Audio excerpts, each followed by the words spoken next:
Alright. Let's see if this works. I have no idea.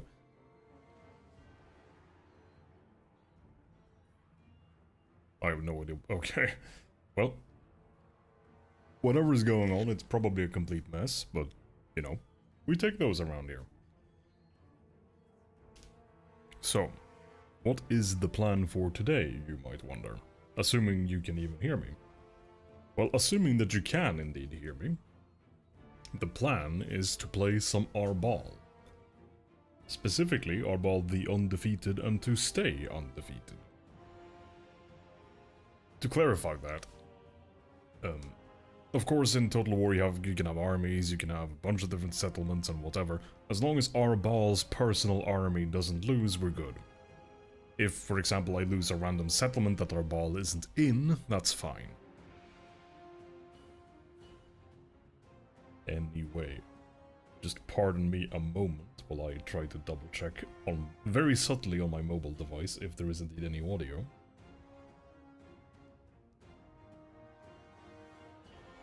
Okay, we do have audio. Spiffing. Right then.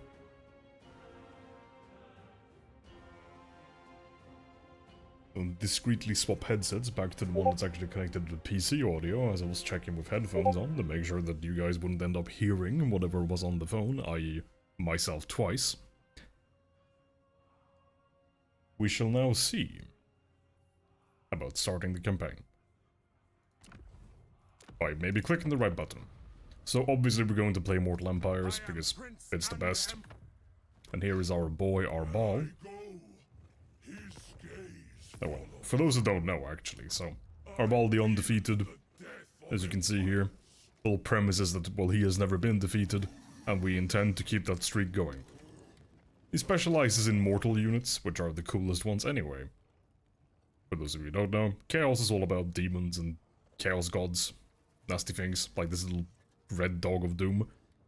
But yes, mortal units, not demons. So humans in armor.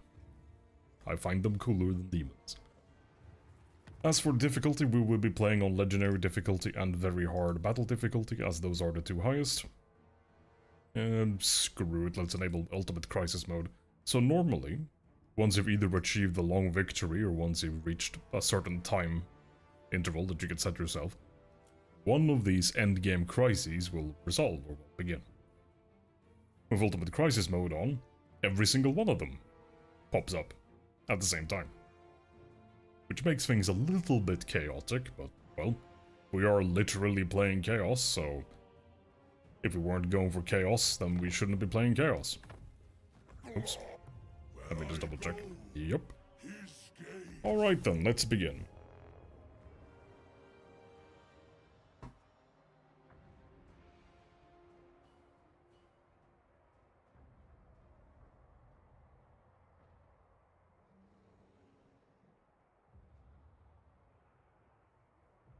So far, the stream seems to be doing better. So one of the things that I'm testing is that previously I've had issues with my frame rate being a bit wonky, but it seems to be doing okay now. Let me know if there are any issues, if you can spot any. Because, well, hopefully I can fix them, if you can spot any. So, yes, the stream is so perfectly set up that you would never notice any issues. Maybe not quite what I meant. Eternal warfare. My lash shall encourage. Right, so the first two fights will probably just end up auto-resolving them. Because, well, this isn't really a fight worth taking. We are going to take some skulls.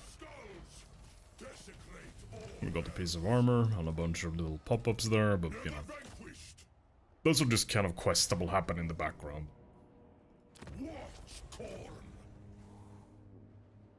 And we will occupy this one.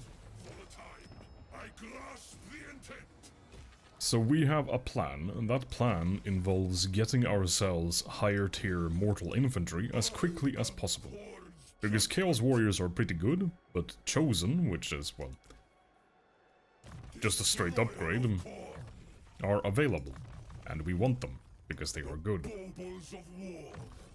Very complicated reasoning, I know. Rich in nuance and depth. But yeah, we want the better things because it's good. Yes. Anyway, to achieve this, we're also going to start by researching this little thing over here, which will help us recruit things at a higher level. For those who don't know, unit levels give them all stat improvements, mostly to relevant stats for that unit type. So it'll make them fight better. Oh. I did just mess up a little bit. I was supposed to recruit some units there. That is a bit of a goof on my part, but it is what it is. We'll have to make do without those 2 units that we could have recruited. It should be alright. Emphasis on should be, I might be horrifically mistaken, but we will find out. Glory be. Oh, right, I should also mention I am running a couple mods. One of them includes double skill points, but that applies to the AI as well. So everybody benefits from that, so it's not just my characters. It just means that you get access to the FUD stuff a little earlier. It also means that the AI, who has a tendency to mess up their character skills, have more opportunity to fix them.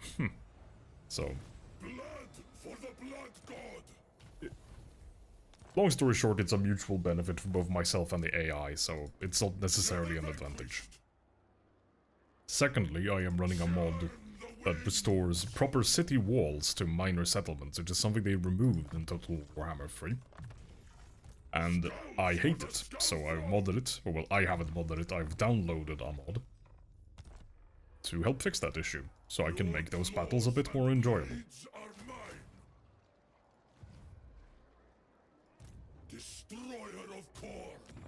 Right, we are going to upgrade this little building over here, and then pass the turn. So, the thing about this faction, which makes the start a little interesting, is that, unlike other factions, it costs you skulls to occupy a settlement. Because normally, when you win a battle with most factions, you can simply occupy the settlement and it doesn't actually cost you anything, other than your movement for that turn. Whereas in my case, it costs me 2,500 skulls, so I am a bit limited in the settlements I can occupy. In fairness, I don't really need that many. In reality, I only need this one province. And we just got the provincial capital over there. We're immediately going to start swapping that over. So, to cancel this real quick. Some Chaos factions, you get 2 choices. You can either go up the Demonic building chain and you, well, get access to Demon units, or you can go up the Mortal building chain and get access to Mortal units. Again, because the Mortals are the coolest, we're going to be doing that. Recruit 2 more units, pick a new technology, and once again we're going to pick a technology that increases recruit rank. The reason for that is by doing things in this specific order, we'll be able to access our upgraded infantry pretty early on. And we want to recruit them at a higher level, because, well, higher level equals better. Again, very complicated, I know, but, you know. We are Khorne. Other than the, ironically, skull management being possibly the most complicated part of the early campaign, it's fairly simplistic, but... as far as the campaigns in this game go, our Ball in particular, once you get his levels up a little bit, and once you get a couple items on him, in particular 2 items, which we'll hopefully get a bit later in the game, it's just a non-stop murder fest, which is the best kind of fest. I mean, no party is complete without a ridiculous amount of bloodshed, right? At least no party I would want to go to. Right, we're going to... because we cannot reach tribe slaughter in one turn, we're going to carefully measure things out, so we can end our turn in our territory for cheaper recruitment. Because you can recruit globally even in hostile territory, of course, but as you can see, that is significantly more expensive, nearly double. So avoiding that if at all possible is the way to go.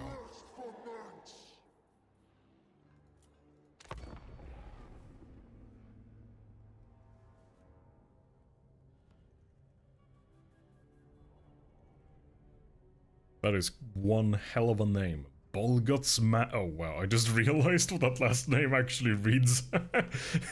Oh dear. Well, a good one there, Creative Assembly. I mean, ball guts.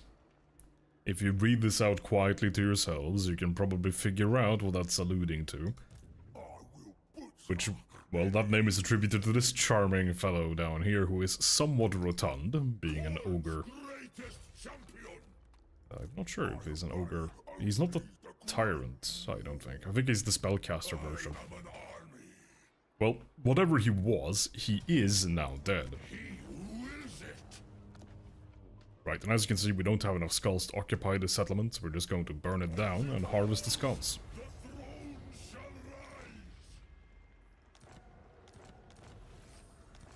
With that out of the way, we carry on murdering. So, we have just effectively finished fighting for the moment. We're not actually at war with anyone at the moment, I don't believe. Yeah, no, currently we're in no wars. We're going to change that in about 2 turns or so. Let's see, so that finishes upgrading next turn. Good.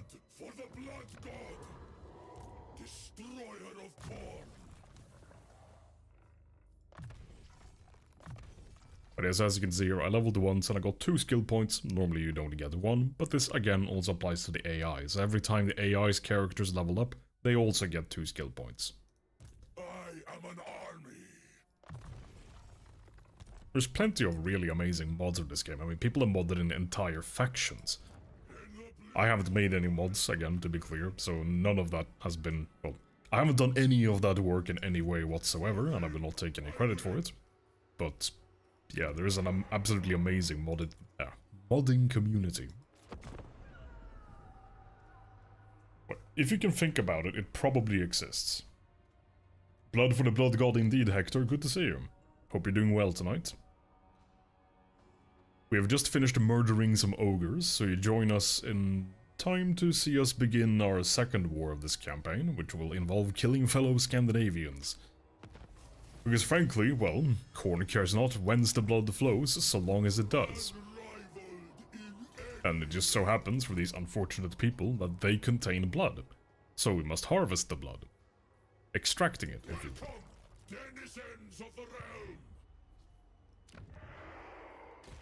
Some more building upgrades. Actually, whoops, not that one. We want this one here. Oh, cool. So, Khorne has a unique mechanic where if you control a settlement in a province, and there are any ruins in that province, like Tribe Slaughter, we burned it down last turn, you have a chance to, at the start of your turn, colonize it for free, which is exactly what happened here. Though you do have to repair the ruins before you can do anything with them.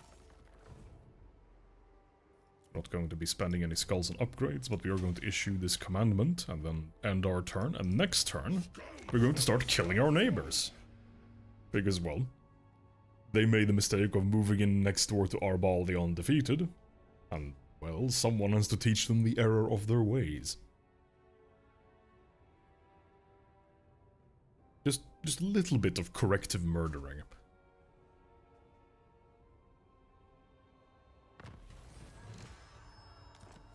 Oh, we got a random quest reward there. Nothing particularly fancy, but it is a somewhat sharper stick. Oh, actually. So one thing you can do is that if you have 2 items of the same type and the same rarity, so in this case 2 common pieces of armor, you can fuse them into a random item of a higher tier. So we're going to pull the lever and hope for luck.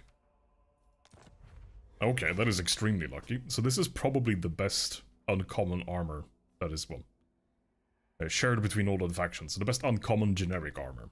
Gives you ward save, and physical resistance. I mean, this one here is pretty self-explanatory. Ward save just reduces all damage of any type by this amount, up to a maximum of 90%. So, ward save, pretty good. Anyway, speaking of pretty good, this man is not about to have a pretty good time. Might as well assign this little banner to our little hero dude. Right, so while we... yeah, actually we cannot afford to occupy this either. Okay, the Skull Totem, that is an extremely good item as well. Off to a very good start in terms of items. Yeah, the 4-leaf clover. This is clearly rigged. So yeah, we cannot occupy this, but that's fine, because by burning this down, thanks to the skulls we harvested earlier from those little fights, we can afford to occupy the next settlement we're going for, which just so happens to be the provincial capital. Oh no, what a terrible misfortune for them. There's some more skill points to spend. So let's see here. After we've maxed out this stuff, we want to put points here. Mostly because of the... I mean, post-battle loot cache is great since, well, the Chaos factions in general don't really have a passive economy. It's more about, well, beating the money out of the people you kill. But it's mostly for this post-battle chance of stealing magic items. That means that if you fight enemies with magical items and you beat them, you have a better chance of stealing their stuff. And, well... stealing is just as good as finding if the person who happened to own the item is too dead to report you to the police. Not that I told you that. You know, this stays between us. Secret.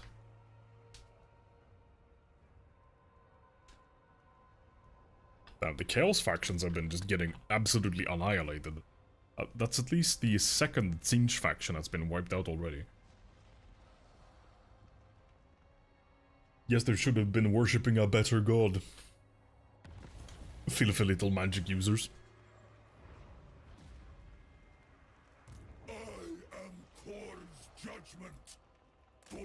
We should have gone into March stance last turn, then I would have been able to reach this. So that's another mistake on my part. I am messing up a little bit. But it's not the end of the world. I mean, it will be for this guy if he sticks around. But, you know. That is his problem. Okay, so now that we've finished researching this tech here, what we're going to do next is actually go for something that seems completely irrelevant. Because we're going to go for these technologies here that buffs units we're not going to use. However... at the end of researching these 5 technologies, you're able to research blood feasting, which grants you this banner. This banner is amazingly good. You can stick this on a unit to give it regeneration. You can stick that on Arbal himself to give him regeneration, which he normally cannot get.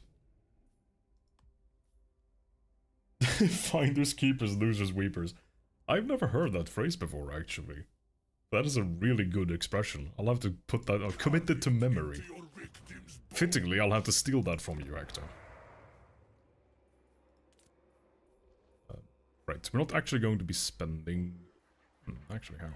So tier 3 is where we'll be able to build the building for the Chosen, if memory serves. Advanced military... yup, tier 3. So we can actually start spending, and we'll upgrade this one here. Because Pillar of Skulls has a unique resource, which, appropriately, generates skulls. So we're going to upgrade this to get a building slot, so we can actually get that resource. Alright, Snager? Whatever his name is. Future Corpse. We'll see where he decides to go. If he does go into Karakvlag, the settlement we're going for, right there on the left. Right there on the left. That's an interesting turn of phrase. If he goes into the settlement, that might be an interesting fight. But if he just runs away... okay, he did go into the settlement. Never vanquished. Let's see. Did he bring any good units, or are they just the, frankly, utter garbage marauders? Madness. Okay, he has some good marauders. These marauders, just the regular ones, they're garbage. But the specialized marauders with throwing javelins and the berserkers, they're actually pretty good. So I guess we'll see how the balance of power turns out. Pyrrhic victory.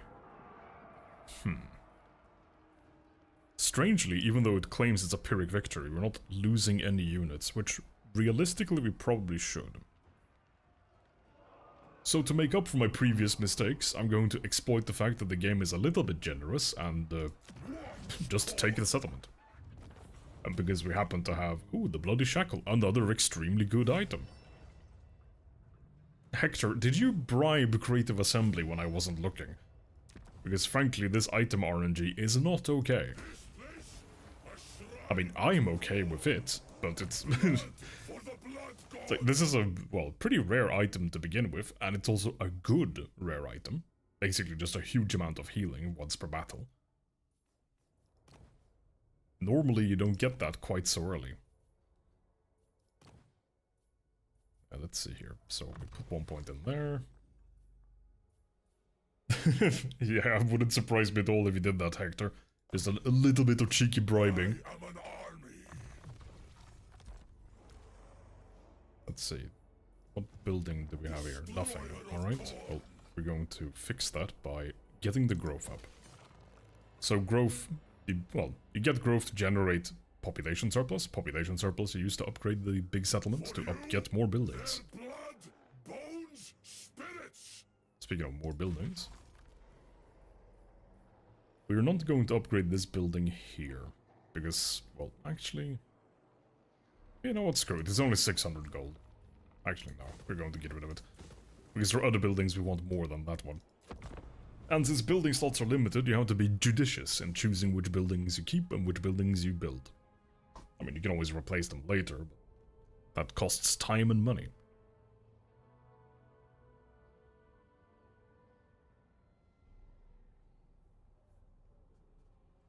So we have a very specific plan in mind for our little boy Arbal over here.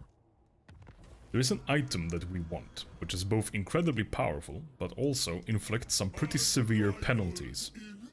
Our goal is to murder people that will make those penalties less severe. That might need some explaining. So these generic lords, like Inger Abel over here, when you kill him, nothing particularly special happens.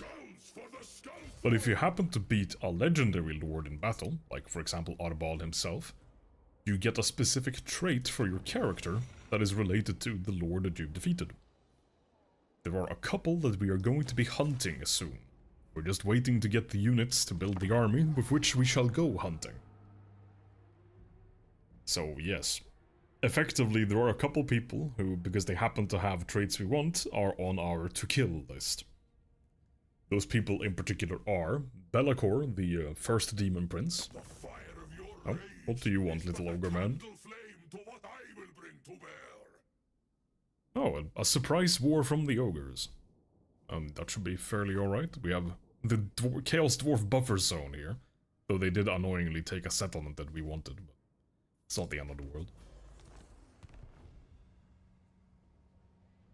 That is a bit peculiar. I've done this particular opening with Arbal a couple times now to verify that it works. And not once have the ogres declared war on me. I guess it's, you know, to even out the item RNG. Anyway, we're going to burn this down. And once we have, we might be able to get a little peace agreement with the people we've been murdering. Because we don't particularly care about this faction. Alright, cool. We can extort him for a casual 4,500 gold. Normally I wouldn't go for peace with him, but because of the ogres, well, we might as well go beat the ogres up. And we also will probably end up doing a bit of a number on these Chaos Dwarfs along the way, because, well, they took the settlement that we wanted to complete this region. Speaking of stuff like that, as Arbal and various Khorne factions, you have access to the Skull Throne mechanic. There are a couple different rights here, they all do give you different buffs. The one we want to do right now is this one here, which increases our chance of colonizing ruins automatically at the start of our turn. That costs skulls, which is again why you need to be a bit careful with how you spend your skulls, at least early on. Eventually you'll have a pile of skulls that is just so massive that you can do whatever you want with them and you'll never really run out, but we're not there yet. We'll get there, but we aren't there yet.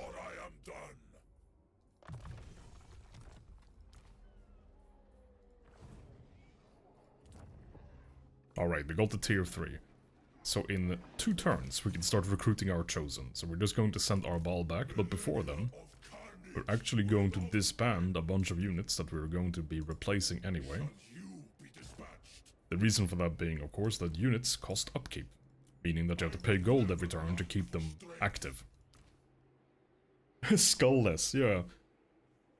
We are a bit broke on the skull front for the time being, but we have a plan, we have a fiscal idea of how to resolve our financial destitution. Which includes this building here, which generates some skulls. It's only a very small amount, but it's passive skull income. It's how you get ahead in this world. I can only apologize. Okay, I'll Drill Master. That's a pretty good follower to get. We're actually going to get rid of the leadership buffing banners. So leadership is pretty good. Well, it's pretty important.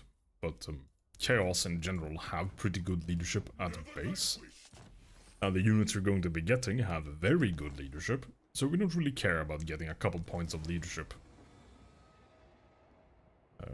Alright, well, collect 8,000 skulls. That's something we will get on. And we will do that.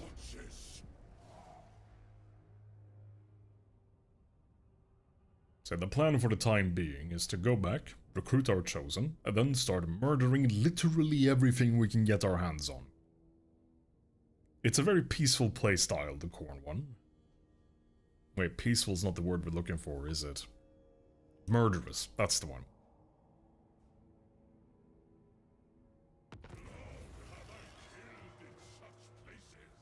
Oh, we got a random hero.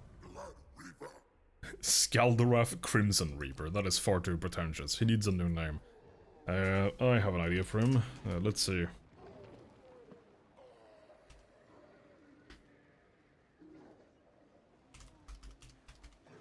There we go.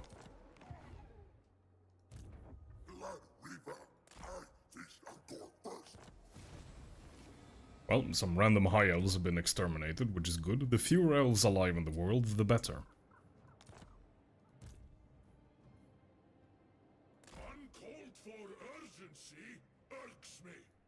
That is, that completes next turn.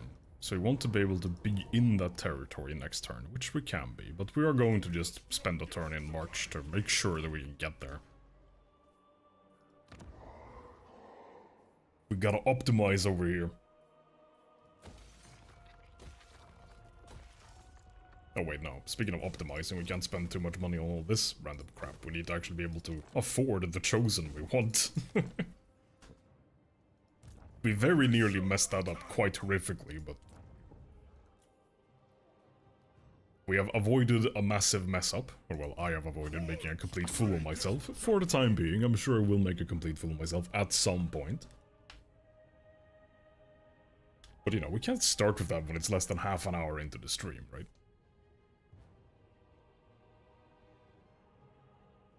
Speaking of the stream, have you noticed any weird frame rate issues? So currently, like during the end turn step when the AI is taking its turns, it's normal for the actual in-game frame rate to be a bit weird and inconsistent. But have you noticed any oddness with the frame rate just in general outside of that? Because if you have, I would love to know. It looks to be okay when I... actually no, never mind, the preview there was not looking okay at all. What happens if I actually check the...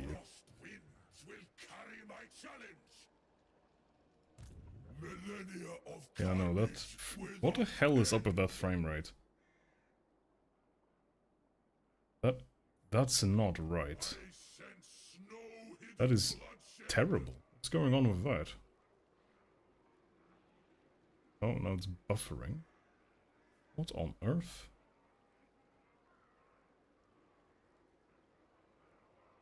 Or is it just the...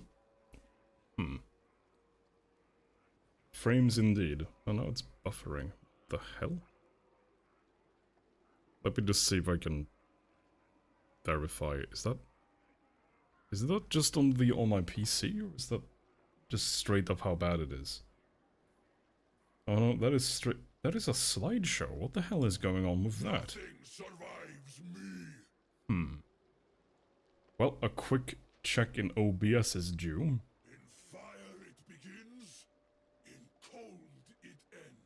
Oh, is it because if we disable the preview in OBS, will that help?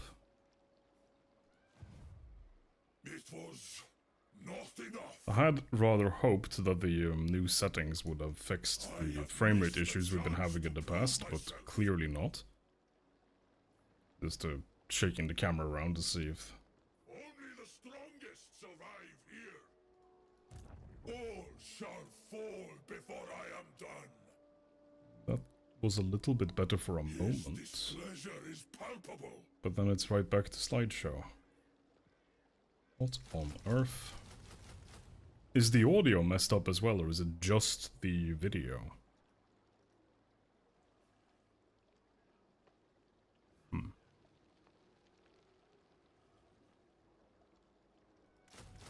That's not exactly ideal, is it?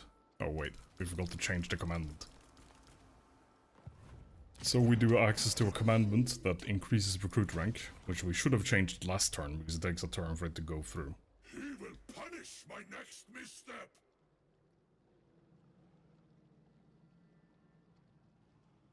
It was not enough. Okay, it seems to be doing a little bit better now. Occasionally it seems to just go into that weird slideshow mode, and I cannot explain why. Winds will carry my challenge. We check.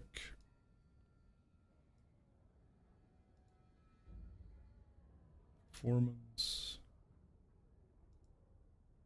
And we're barely using any of the PC's resources, and even so... Oh, what's going on here? Oh, he arrived with inconvenient timing, but somehow we win this. This is another instance of the Altar Soul being far more generous than it should be, because frankly we should not win this. So we're going to take the game's generosity at face value and not look the gift horse in the mouth. The forge needs fresh souls. Okay, looking at my mobile device, it seems that the frame rate has fixed itself, but yeah, do let me know if the frame rate is misbehaving. Again, it's normal for the frame rate to be a bit weird during the end turn transition, because, well, that's just the way the game works. But that weird slideshow we were having, just cutting in at random. Yeah, indeed, easy win. That should have been quite a sweaty fight. I mean, I might have been able to win it, but probably not without losing a bunch of units. Or maybe even losing my hero, which would be very annoying. Because characters, except legendary characters, can permanently die in this game. Unless you get them to level 20. Because at level 20 they get a trait which allows them to respawn when they die. But, well, he isn't level 20 yet, so if he had died in that fight, he would just be dead and we would need to recruit a new one and start over leveling him from level 1. Which is not ideal. Right, and I believe, yes, this one here is buffing the units we care about. Slaughter made manifest. Right, we will go murder the ogres for their insolence in a little bit, but first we have some recruiting to do. And by some, I mean quite a lot. We can't quite afford. Actually, we want to save some... Actually, we can dismiss these guys. We're saving 3 slots here to recruit 3 more units of Blood Crushers later on. Because they will act as our anti-large. In this game, it's quite important for melee-focused armies to have something which is good at fighting large targets, like giants, cavalry, and what have you. Generally, the thing that is good at that is polearms. But while you do get warriors of Khorne with halberds, you do not get chosen of Khorne with halberds. Which means that your late-game mortal option for dealing with large units are the Skull Crushers. We won't get them for quite a while, though.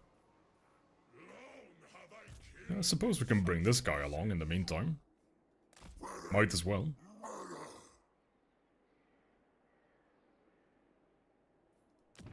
But yeah, now comes for the exciting waiting for these recruitment, well, for this recruitment to finish. Any buildings to build? Nope. But yes, once we have finished recruiting, which should take about 4 turns, we are going to start killing the Chaos Dwarves, because they are in the way. They happen to be blocking our access to kill the ogres that we're actually at war with. So to kill the people we are at war with, we're going to start another war with a completely different nation, and kill it, to reach the people we need to kill.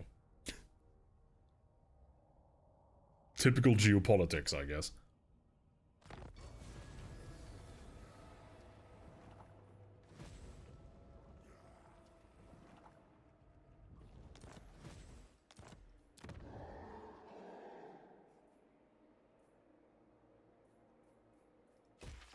That wasn't the building I meant to build, but mistakes were made. Right, we'll just embed this guy in the army. This chump leveled up. Yeah, so he only just hit level 10. What we're looking for is this thing right here, immortality. But, yeah, you can only get that at level 20, so he has to stay alive until he gets to that point. Oh wait, hang on, we should... There we go.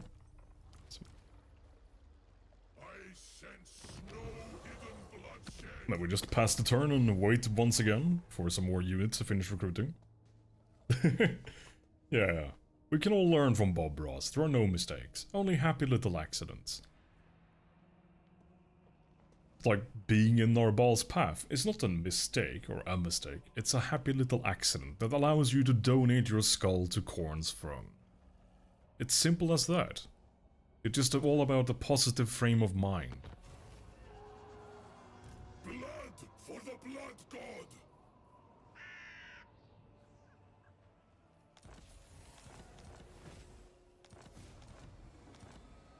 Just a bunch of random events and quests going on. This is the building we meant to build. It will generate more money for us when we win fights. More money is the best kind, I tend to find.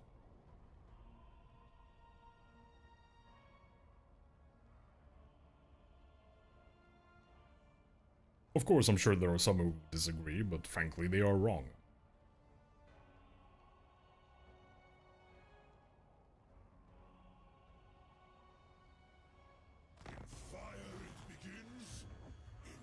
Alright, one more turn and then the murdering will begin. And then it will more or less never actually end unless we have to replace dead units.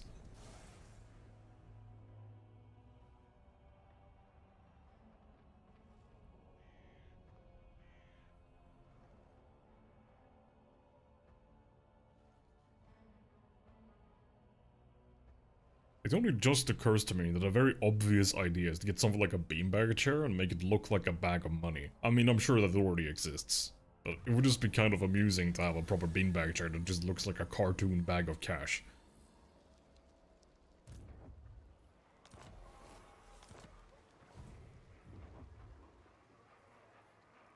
Right, with a very solid income of 85 bucks per turn, we're going to start killing some dwarves. What's got over here? Okay, that's just goblin garbage.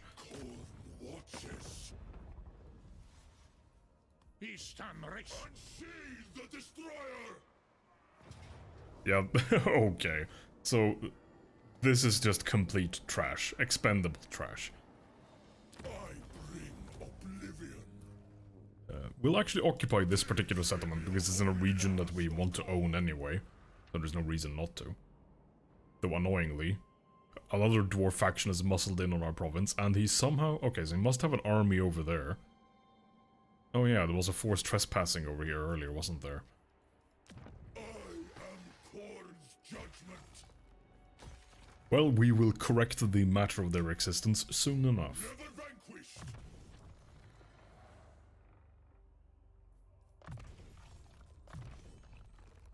Khorne's greatest champion.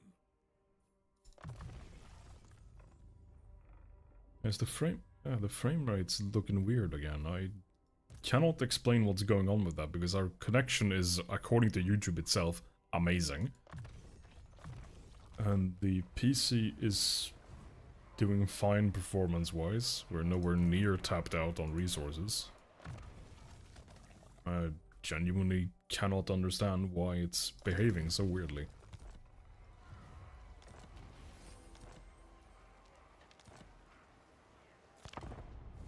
Because previously it at least made some sense, because when I was streaming games like Dark Souls, the PC was actually capping out on 100% every once in a while, which would explain the weird frame rate issues. But so far the CPU's been sitting on no higher than 17% and the GPU on, well, 11, okay, 26 there for a moment. But, yeah. I can only apologize, I genuinely don't know how to fix that frame rate issue. I'll have to try and maybe ask around and see if some people more knowledgeable than I will have a solution, because I have no idea left how to fix it. Anyway, let's go kill their faction leader. Okay. Once again... Actually, no. This looks like a challenging fight. Let's take a challenging fight. We can't just auto-resolve everything.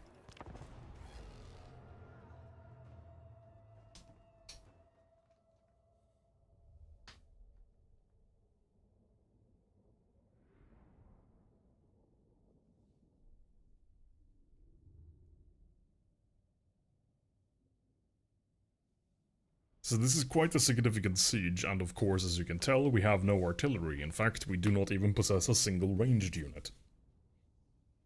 But what we do possess is a bunch of Chosen. Now, some of his units are quite dangerous, particularly these Dwarven blunderbusses. As well, they have guns, shotguns specifically, and they hurt pretty bad, but he doesn't have that many of them.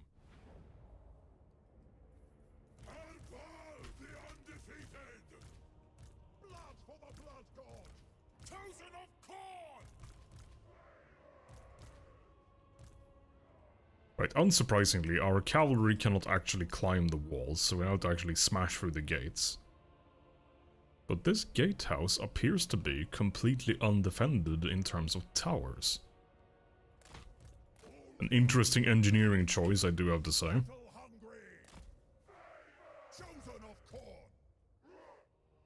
Let's see, we do want to...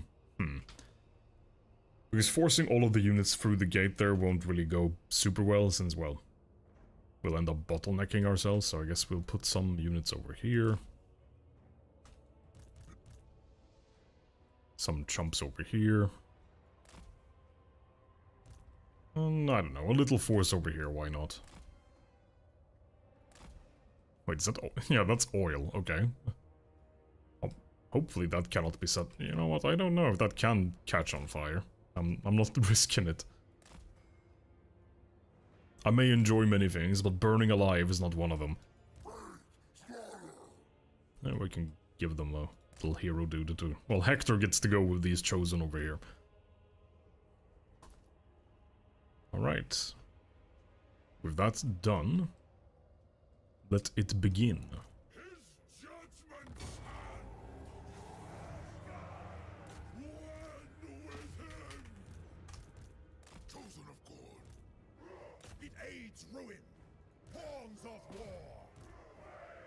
Okay, I don't know why they changed their unit formations like that. Sometimes they do, and I don't really know why. What we're finding out today is that there are a lot of things that I don't know. I don't know where my frames go, I don't know why my units behave in certain ways. It's a life of discovery. At the end of the day.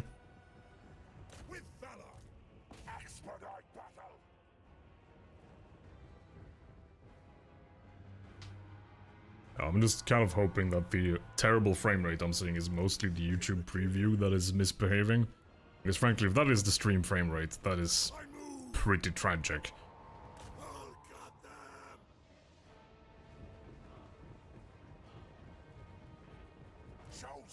Where are you even going? You're supposed to ascend this section of the wall. I guess maybe they... Okay, yeah, they can, but... Alright, that's some magical ladder teleportation, but... maybe we were the followers of Tzeentch all along. Right, that gate is being battered down nicely.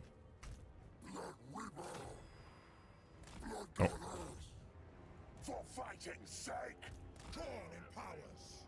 I want to make sure to engage those gunners in melee so they can't shoot us.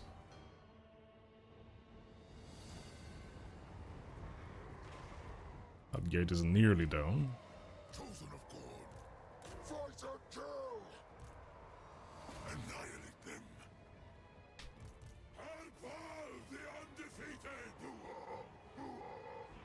Come on. Open the door.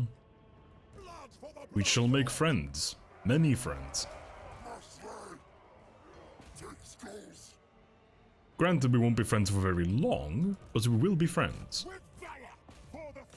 Oh, wait, no, we don't wanna... These guys aren't that great at actually smashing the gates down. Alright, speaking of smashing the gates down, we are inside. And here comes the issue of trying to go through one single gate. Can we? Actually, can we? Okay, no, we cannot. Or, can we? No, we cannot actually ascend that segment of the wall. So we're going to just have to bottleneck all of these Chosen through the door. Not great, but... it's the choice, or well, the lack of choice that we have available to us. Oh, our Blood Reaper. Hector is getting beat up. Need to give him a little bit of a timeout. He's done well, though, keeping those blunderbusses busy while these chosen climbed up the walls.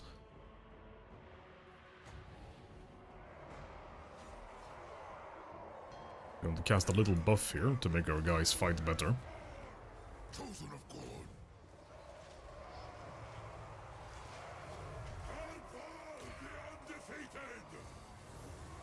You do need healing. Unfortunately, we do not have access to healing you at this moment in time. Though we might get you some healing later on, depending on what items you find. I show you true power.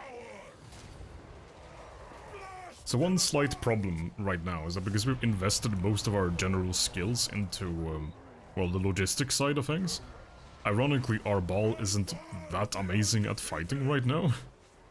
But he'll get there eventually. Hopefully.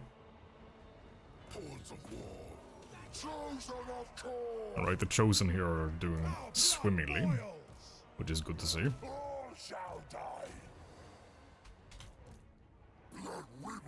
Alright, Hector... yeah, I guess this would be pronounced as Hector. Has stabilized his morale for now, at least. One big problem with demons is that they don't flee when their leadership hits 0, they just start to literally disintegrate. So these guys set up the ladder, but then never climbed the ladder. And that applies to every single one of them, apparently. What the hell is going on here? Okay, at least... Alright, I guess we'll just send them at the gate, since apparently these ladders are fake ladders.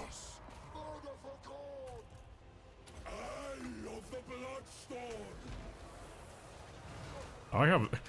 Again, like this, I have never seen that specific issue happen when they raise the ladders and then refuse to climb up the ladders. Many firsts on this stream.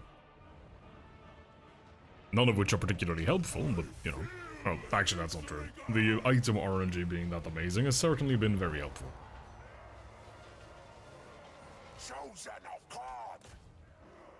Alright, there's a second unit of blunderbusses. Let's go lock them in melee.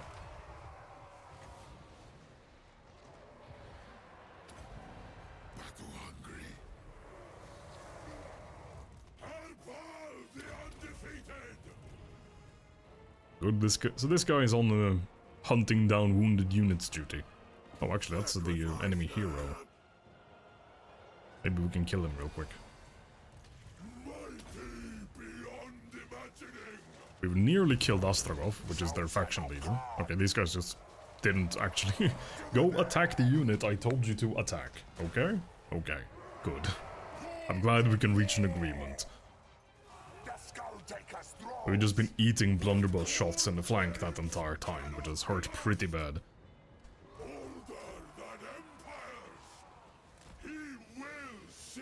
Alright, Astragov is dead, which is great.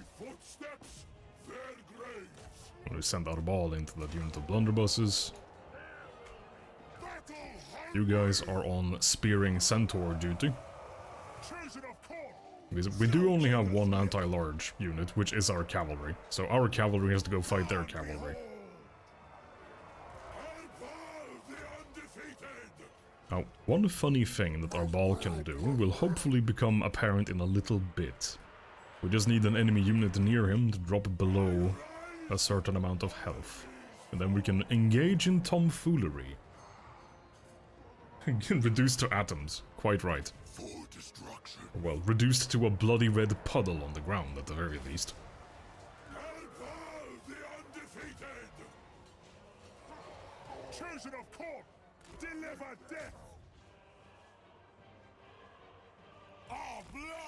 Okay, these guys actually killed the gate way faster than I thought they would. Well, we can send them in here to do a little bit of hammer and anvil tactics. Which, I mean, is fairly self-explanatory. These guys will be acting as the anvil, keeping these guys in place, or well, the enemy in place. While, well, hopefully long enough for the hammer, i.e. these guys, to hit them from behind. Slaves to darkness! We will pile more skulls at the base! Forward! Obliterate them! Hopefully you can't hear the mouse clicking there. I tried to get that...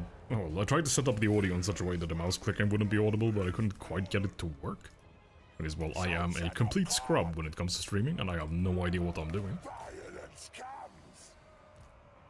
Alright, you guys can keep chasing that unit to make sure they don't rally. And you all get to have a fun mosh pit with the orc laborers. Right, oh yes, here we go. Now we can transform these guys into Chaos Spawn, killing that unit instantly and replacing them with, well, these fun little dudes. Who will proceed to absolutely blend enemy infantry for a little while. Oh shit, Hector is dying. Save Hector! Oh no, I don't think I can save Hector. I think Hector's dead. What did he even lose to? Oh, if Hector had lived just a couple more seconds, I could have clicked end battle and saved him. Well, canonically, Hector is fine. This was just a slight misadventure on his career. I mean, he did well though, he killed nearly 100 people. That is quite unfortunate that his morale broke, because exactly what I was worried about earlier happened there, is that his leadership dropped to 0, and then he started taking damage from his binding growing weak, because demons need binding. And, well, unfortunately, he did not survive. I think we will just loot this place? Actually, screw it, we'll burn it down. Vengeance for Hector. We can always build it up later. But for now, we're going to kill... For every Hector that was killed, we shall kill thousands of dwarves.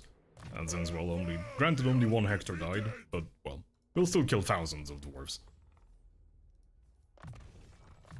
It is the only appropriate response. Nothing survives me. But yeah, I could definitely have kept Hector alive there if I had just paid a little bit more attention.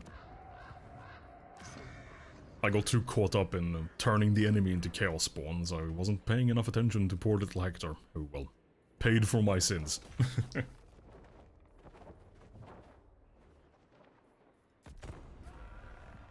A bad day at work. Gather your mightiest warriors. Meet me. Die. A tale as old as I am. Yeah, I don't think so, Astrogov. I'm going to burn a little bit more of your land at the very least before I let you off the hook. Hectorless. I mean, come to think of it, I could just rename the second hero, well, our starting hero into Hector, I believe. I don't think he has a locked name.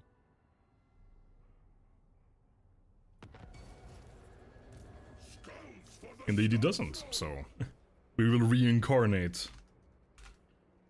He needs a proper last name, though.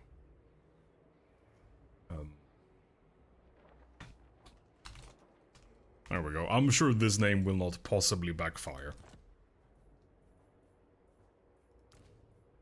All paths must end. Watch, Corn.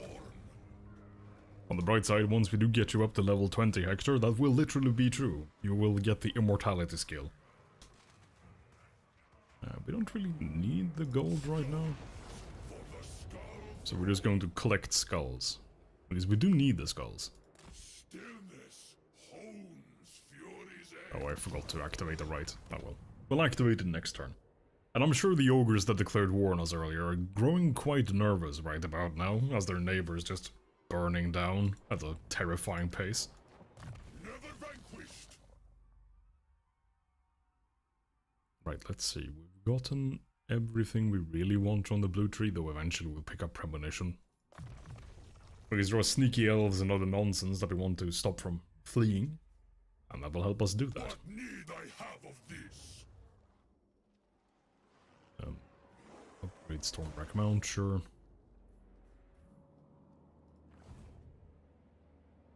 Let's see if we can make a deal with Archaon. No, we cannot. We do want to be a little bit friendly with our fellow Chaos factions, at least for a while. Eventually we will inevitably go to war with them, because, well, you'll see why once we get there. An apt choice.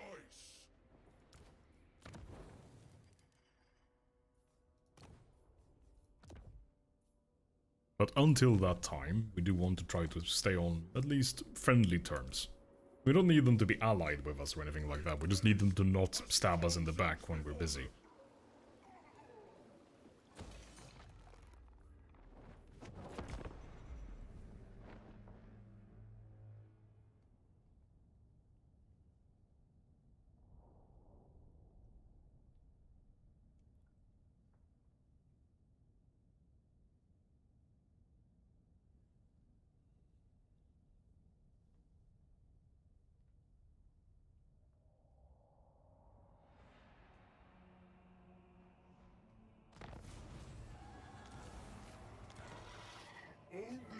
Ah, we have gotten access to our quest battle. To face me, the embodiment of Khorne's furious wrath. We shall remain peaceful for now. Oh, goddammit. A cheeky dwarf has arrived. We want to recruit a lord. Do we have one with any relevant skill? I guess we'll just take the Maimer, sure. Now, this is unlikely to work. This is more of a last-ditch little effort to maybe defend this settlement. Slaves of Khorne. Or at the very least, hopefully, weaken his army enough that we can continue killing his stuff over here before we turn back around to defend our own home. By the way, Hector, congratulations. You now have the ability to summon demons. Eventually, once you get up to, well, once you, next level actually, you'll be able to summon a greater demon. So, you have fun with that. Your fall is inevitable. I bring oblivion. Neither skulls nor stones understanding. Yippee! Quite right. I mean, after all, what could possibly go wrong with a little bit of demon summoning? I can't see any potential for any horrific misfortune to befall any of us. Right, I don't think there are any skills left in this particular bracket that are any, well, that are of any relevance to us. No. But we do need to continue spending points here in order to be able to move on to the higher tier red line skills. Anything can serve bloodshed.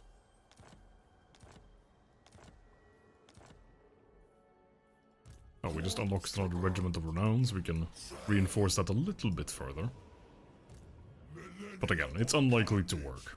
Hopefully it does work, but as is the ever-present saying in Warhammer 40k, hope is the first step on the road to disappointment. And I forgot the damn skull throne again.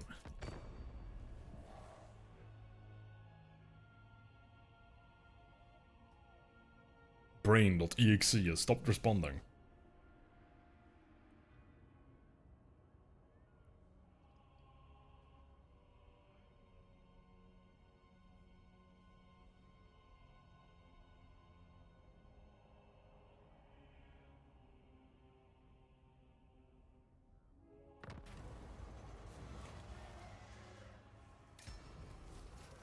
Ah, he besieged the settlement.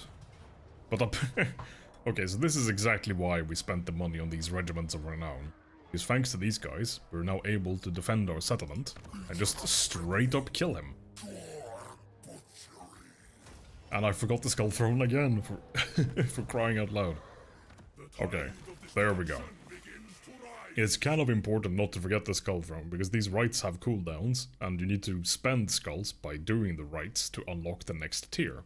So by not spending skulls, I'm losing time I could be spending getting access to the higher tier stuff. Long story short, I am a very silly man. A muppet, perhaps. Right, we're actually going to send this guy over to our home region to recruit him some chosen. I couldn't quite reach there in one turn. We're going to reward these guys for a job well done by dismissing them, because regiments of renown are expensive. And well, we're not made of money yet.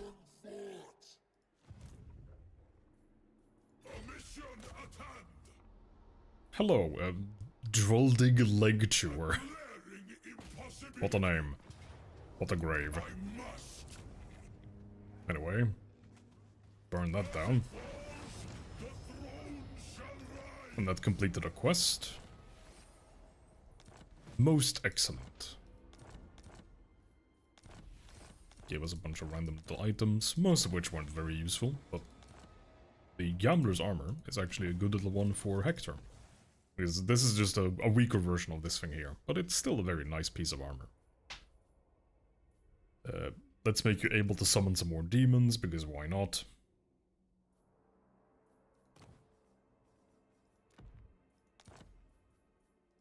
Unrivaled in any realm. Okay, I haven't seen this one before. That is a... Struck damage. So 17-second damage over time aura. Alright, we'll take that.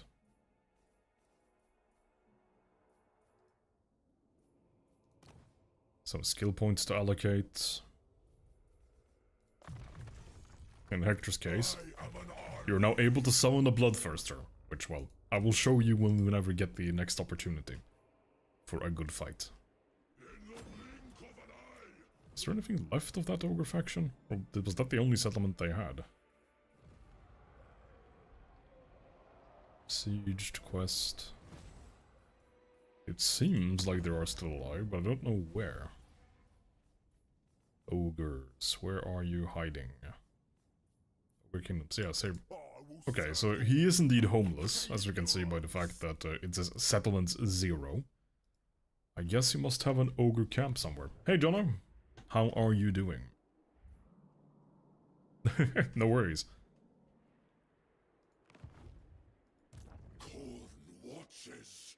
Alright, we are the TV. Oh, we are the TV, bloody hell. Speaking is not my strong... bloody hell. Not my forte today. There we go. We got there in the end. Well, we're not going to waste any time hunting whatever... Well, wherever the ogres may have gone. We're going to go over here and kill some more dwarves.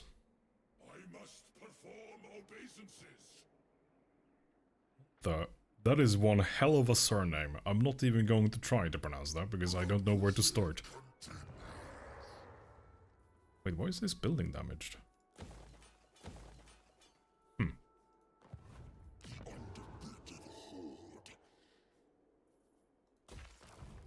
Right, so since Jono and actually possibly Hector as well missed the preamble, our goal here is to play Arbaldi Undefeated. We're playing on legendary difficulty, and the goal is for this guy and his army, this guy specifically, to never lose. We don't want, like, if we lose at any point, we just end the campaign. Other, like, settlements and other armies, they're allowed to lose. Okay, good to hear, because the preview I see on my end is completely horrible. As in, it's constantly stuttering and buffering the preview on in the YouTube studio. So I was a little bit concerned, to put it mildly.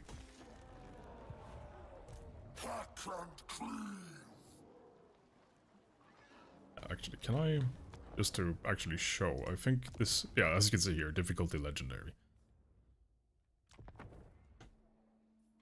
Alternatively, you could just go back in the stream, but, you know, this is a bit more convenient.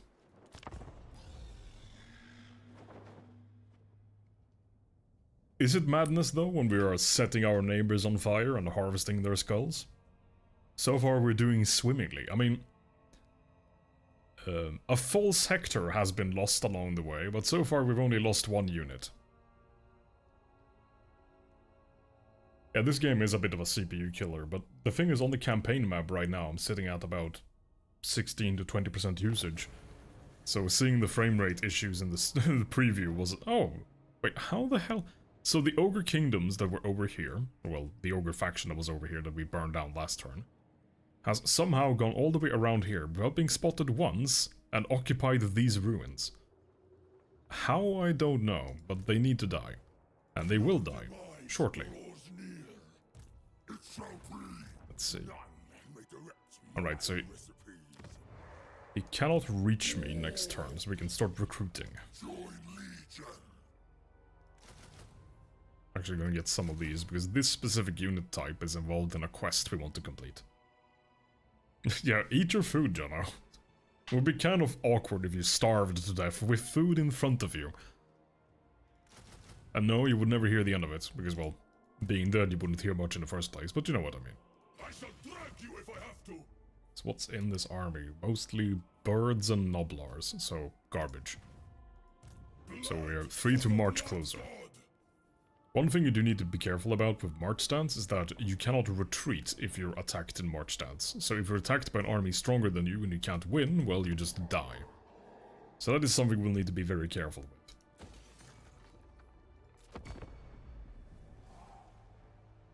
Frankly, while I do enjoy a little bit of genocide, I am not much of a fan of being killed myself. It's something I like to bestow upon others like a gift. It's like Christmas. It's much more fun to give gifts than to receive them. It's much more fun to give a genocide than to receive a genocide. Which is why, among other things, we'll go kill the elves later on. Oh, he's going to beg for a peace treaty now that Arbal showed up at his door. Yes, yes he is. But he's not getting one. What he is getting is an axe to the head. Oh, he's running away. He's just abandoning his city. Which, I mean, frankly, that's the correct thing to do in this point. But we attack this. And we burn it down again. That's apparently a very bad neighborhood. We cannot quite reach him, which is somewhat annoying. We will probably lose a settlement here. But that's okay. We can just get it back later. We're not exactly an economic superpower, so we don't mind losing the settlements that much. But obviously it is an inconvenience. We don't want to lose them if we can avoid it, but we're not going to sacrifice this guy to do it.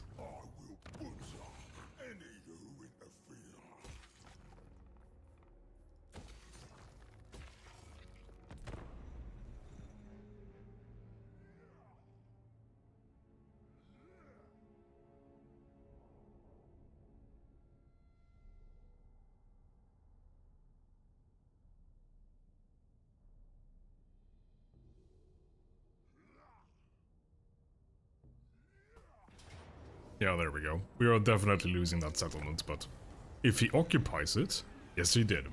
Now he's just completely doomed. Because another thing that you normally cannot retreat from is that if you're in a settlement that's under attack, well, you're trapped. The AI recently, for some reason, has been able to somehow retreat out of settlements. I'm not sure why, because that's not supposed to be a thing. But this time he didn't. I'm just gonna stick this banner on Hector, and then kill this guy. And we could actually just reoccupy it, sure, why not?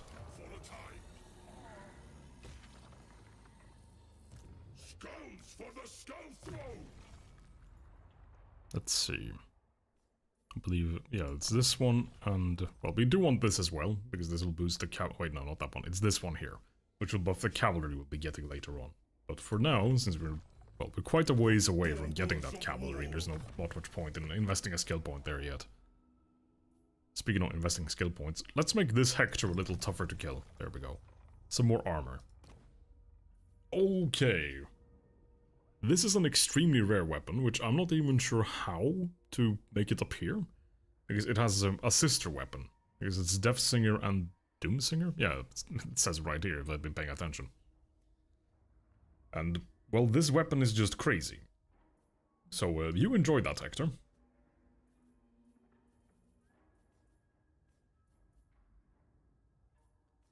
Any other relevant upgrades? Nope. Actually, speaking of upgrades, let's see if we can do Arbal's little quest battle. In search of impossible odds. Reinforcements expected. Let's actually wait until our chosen have hit level 7. Because at level 7 they get quite a big upgrade from Arbal himself. Never vanquished.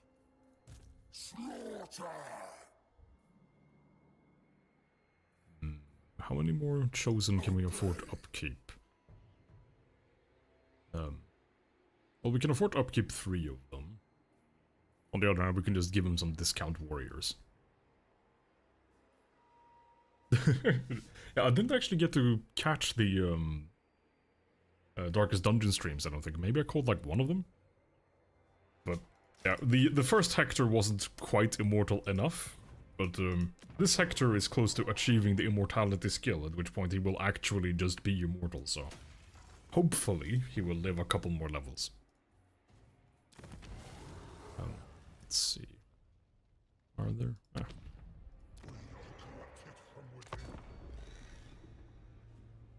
Right, we've now wiped out that ogre faction that declared war on us so unjustly before. Frankly, I cannot imagine why they would declare war on someone as peaceful and calm and even-tempered. Deathless. Yeah, Deathless, hopefully this guy remains deathless. Hector is embracing his corn arc.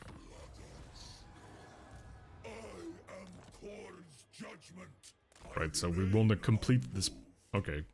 Ah. The Tsarina is doing well. Good. We want to kill her too. I don't know if... when I mentioned this, if Hector and John Ivy had already joined the stream at that point, but... basically, legendary lords give you specific traits when you kill them. So there are a couple lords whose skulls you want to harvest in order to get their defeat traits. Because we are such peaceful, loving creatures, well... I mean, if you think about it, right? Life cannot be much more peaceful than if all of your enemies are dead. Because when there's no one left to fight, then peace becomes the default.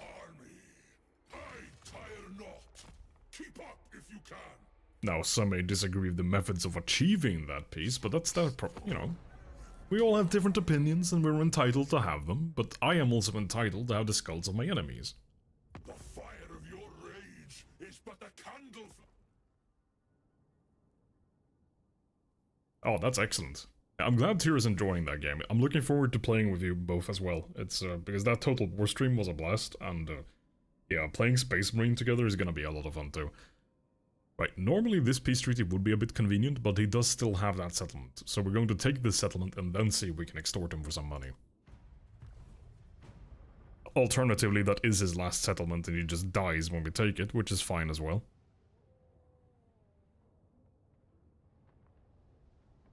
But yes, so the reason why we want to kill that Tsarina is that killing her gives your lord frostbite attacks.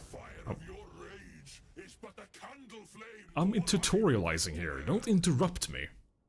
Oh, okay, that's an interesting life choice to make. Mr. Grigor Kiryakin, okay, Grigor Kiryakin. Not the life choice I would have made in his shoes, but, well, since we're in the neighborhood, we might as well say hello. Nothing survives me. Your fall. But first things first, secure this province. We'll actually trail that army with this one here, and then use them to garrison whatever settlement we take that is most vulnerable. Not enough. Right, so what we're going to start doing now is that our ball has this specific little mechanic here, whereby winning battles you gain Khorne's favor. You can spend that on various things, but what we're particularly interested in is a bunch of these buffs. So 2 of these buffs will actually nerf us. So this one here gives us +5 favor when we complete a challenge, which are these little skull icons you can find on the map, but also just +1 favor after winning a battle, any kind of battle anywhere with any lord, effectively increasing our favor income. This one does that same thing, but combined, this makes our army start a battle tired, which means every single one of our units in our entire army gets nerfed because they'll move slower, they'll not fight as well, their leadership will be lower, all that stuff. This one here gives every single enemy unit, lords, heroes, melee units, ranged units, artillery, all of it, a significant stat boost. It doesn't tell me exactly what that bonus is, but it's notable. So effectively we're going to nerf our entire army, and buff the entire enemy army, when we're already playing on Legend, and this is faction-wide. And then on top of that, we're going to pick this one here to increase our movement range, mostly for our ball, but then also a small bonus for everyone else. Anyway, This is going to cost us 5 favor per turn, so we need to win at least 2 fights per turn in order to not lose favor. This is where, well, from next turn onwards is where we're going to pick up the pace, to put it mildly. Well, assuming things don't go horribly wrong, which they might. But, you know, that's what we're here for. There's a little bit of happy death and slaughter.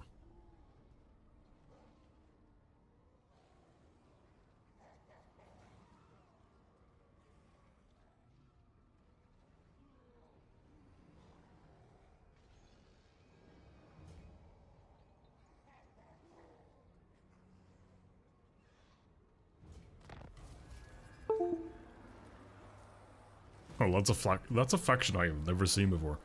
Bunch of firsts today. Anyway, we are broke. We need to fix that by killing some people. Like these people. And so we have. We could do this, but we want to keep up the pace. So we're just going to burn it down so we can move on. Then we're going to go in here and activate this ritual here to increase the chance of colonizing those ruins for free at the start of our next turn and for the next 5 turns as well. Alright, now we're going to see if we can get a peace with this guy. Indeed we can.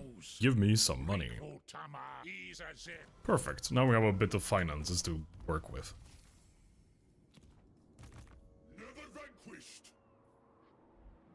Right, let's see here. We're going to move on this non-Chaos Dwarf faction next. Not because we want their defeat trait, we just want this settlement. No, I must perform obeisances. Khorne's greatest champion. Let's see. Now we can pick up this, we don't forget to do that later. And I'm probably just Infernal Champion. Let's see. What to nab for Mr. Hector? Could grab the leadership, but we'll just finish upgrading the armor. Actually, yeah, so these days, Hector has a mount, which is a war shrine. You don't see it here in the preview, but you can see it here in the list. This is a massive target, which means that enemy ranged units are very good at killing him. So let's get him some missile resistance. Okay, this is worthless for us, which is unfortunate. Effectively, this gives you an ability to resupply ranged units for ammunition. We don't have ranged units, so we're not using any ammunition. Nothing survives me. We can actually give you this Talisman of Endurance to give you a little bit more durability. And we have another Bloody Shackle. That is interesting. There's no point in putting that on Hector, because he's got regeneration thanks to this fancy sword he has. But Hector is quite loaded in terms of equipment now. Oh, and we got the banner. Excellent. Now we can just finish up the infantry tech to boost our Chosen and other infantry units. Like a raging fire. Let's see. It's this banner right here, which we're going to glue to our ball and just leave it there for basically the rest of the game from, well, whenever we get into our next fight. Serviceable for a time. There's Katarine. We don't want to mess with her with this particular little army, but they'll hang out in Karak Flag over here too. Hopefully keep it safe. Because again, we're not necessarily dependent on settlements, but we don't want to lose them all the time.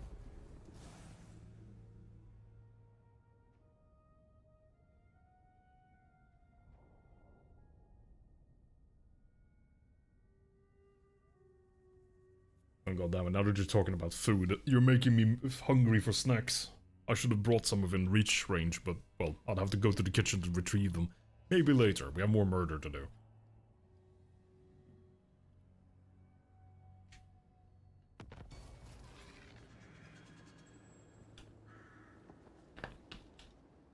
Song of Blood. Okay, a minor little buff. Nice to have, but nothing amazing. Anyway. Little bit of murdering. Snackless, yeah. I am sore on the snackless. It is a sad state of affairs, but, you know. It's something we simply have to live with. Right. Oh. Well, I may be snackless, but this settlement is worthless. Okay. That is somewhat unfortunate. Well, we didn't want... So we could occupy it, but then we have to end our turn. We can't do any more movement if we do. So we're just going to burn it down for one entire skull. Or actually, let's create a little army. So you can spend skulls to create these little blood hosts. By default, they're kind of weak. They're not that great. They're good enough to deal with, like, small enemy armies or whatever. Or undefended settlements. But they're kind of worthless. But you can upgrade them through the tech tree, which we will be doing later on, and make them quite notable. Turn the settlement into the snack. Yeah. I'll have, a grilled building, please. And when I suppose that's what burning a city down is, you just grill the city. How would you like your Chancellor's office? Well done? Millennia of carnage without end. Right, so... we probably... yeah. Minus 401, okay. We're not particularly likely to get a peace treaty out of him anytime soon. Because we don't really want to fight Malachi, as the faction leader for that faction is called, if we can avoid him, because his defeat trait is worthless to us. It's perhaps a somewhat funny way to talk about enemies in legendary difficulty, that, like, oh yeah, we don't want to kill him because he is worthless, but that is more or less the truth. The reason being is that killing Malachi gives you a trait where you get more powerful artillery. We're not going to be making any artillery, so it's useless to us. Very good for artillery-heavy factions, but well, we're not one of those. Though, in fairness, you can make some artillery, we're just not going to.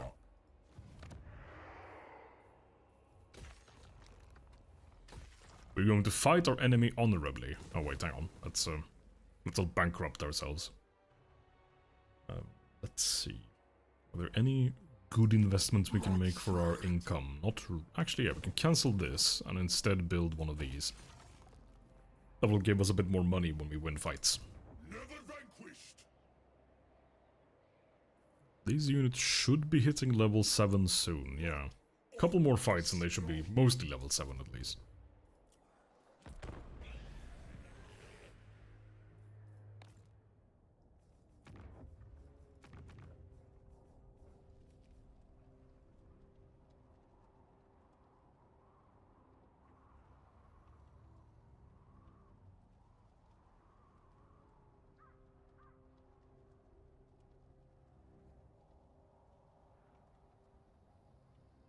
Yeah, hopefully we can beat this guy up badly enough that he'll agree to a peace treaty without having to fight Malachi himself, so we don't have to get his rubbish defeat trait.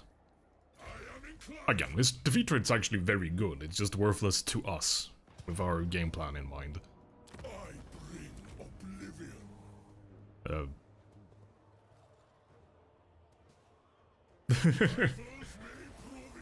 Indeed, Jono. The more we kill them, the less of a burden they are on society. I mean, the CPU. Your demise draws near. Hopefully there's no Malachi in here. Indeed there isn't. If we can get there next turn without Malachi being in there, that would be spiffing. I'm getting angry. But we shall see. Oh, okay, the Sword of Cain is in play. This is one of the items we want to go get. So, the Sword of Cain is created by... I don't actually know how exactly, because I've never played the elves in any of the Total War games. But you occupy a settlement here as an elf, and then you build a shrine or something, and then you can more or less summon this weapon. So only elves can do that, but anyone can take that weapon from the elves.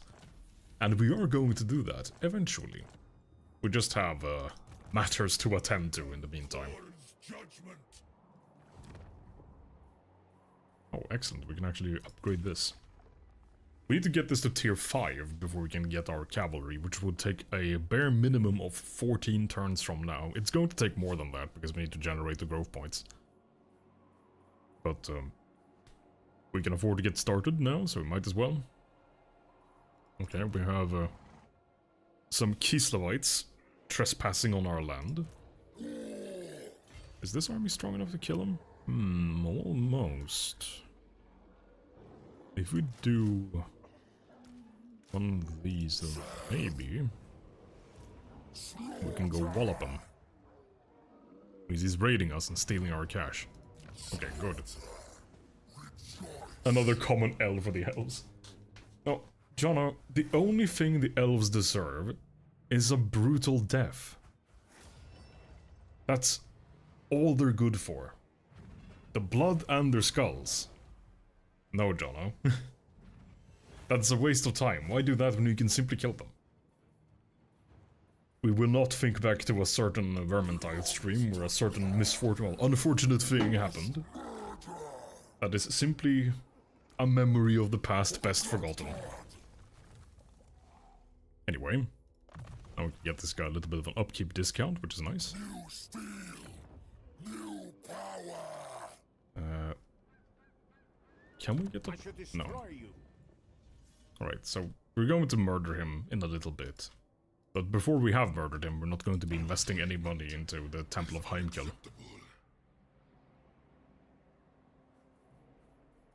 Yeah, that particular piece of art is burned into my memory, as much as I wish it wasn't. It truly teaches you the consequences of... you know, what two simple, innocuous words can lead to.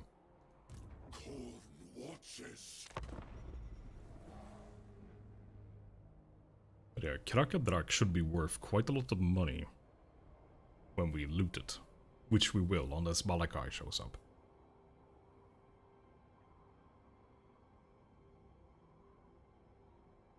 It appears to be Malachi-free.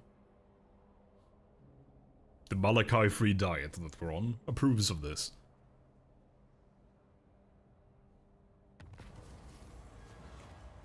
Ooh, okay, so this is actually a tough choice. This is a rare item, and it's a very good one. Or we can boost the XP of our units to get them up to level 7 faster, a lot faster too. But we are going to take the axe, actually. Because XP you can get anywhere. I mean, the entire world is XP if you're willing to kill everyone in it. Failure. Is this? Oh, I completely forgot about this little army we created. Oops. White list worship. All shall fall before I am done. Oh, we're going to encircle this for a moment. Next... Oh, but we can't afford to wait around. We need the money now. Or more importantly, we need the corn's favor now. Doom will ensue. That's 15,000, we take those. Needlessly amassed. Now, where's the next fight? We should head over this way and start murdering Kislev. This little army should be enough to deal with the minor settlement at the very least. Maybe even Krakadrak now that we have looted it once. I tire not. Keep up if you can.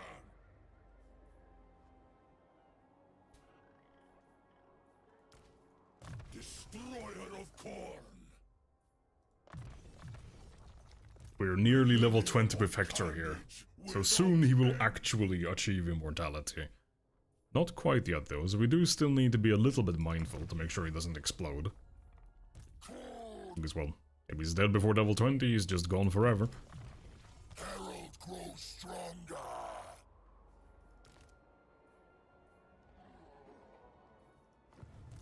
Boyars bow to no one.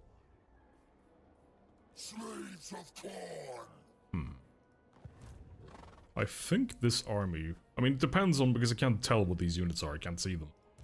But, it is possible that we can defeat that army with this army. Especially if we do a little bit of recruiting before we go. Corn's chosen. Yeah, we can go a little bit closer, actually. Of corn. Region moving.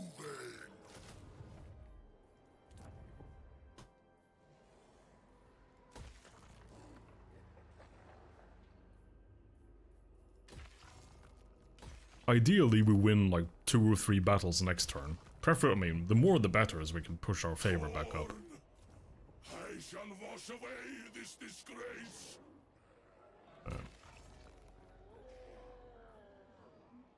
Yeah, we're not going to be investing anything in that yet, because there's an enemy army right next to it. Stacking them? The second immortality, stacking them, yeah. And it does make you wonder, right? What would actually happen if an immortal being was gifted immortality? Would it be like a, like, would it actually have any effect whatsoever? Would it... Probably not, is what I would guess, but... These are the big questions that don't mean anything that we ask around here.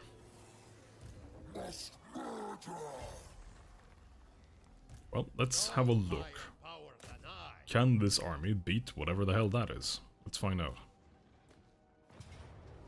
Yes, and we lose a unit we don't care about. That is fine by me. Yeah, we have the skulls, we can just occupy it. And now that we have killed that army, we feel a bit safer about investing in this region.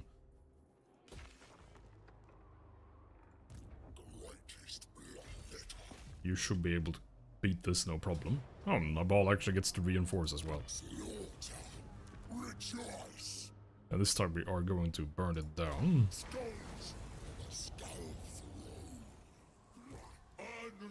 And... oh wait, no, we're in march stance. Oh, we can still reach this, perfect.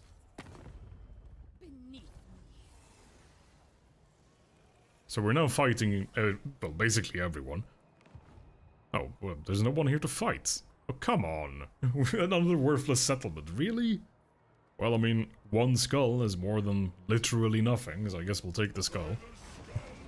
That is incredibly disappointing. I was hoping to get another fight out of Kislev there to get some more favor points.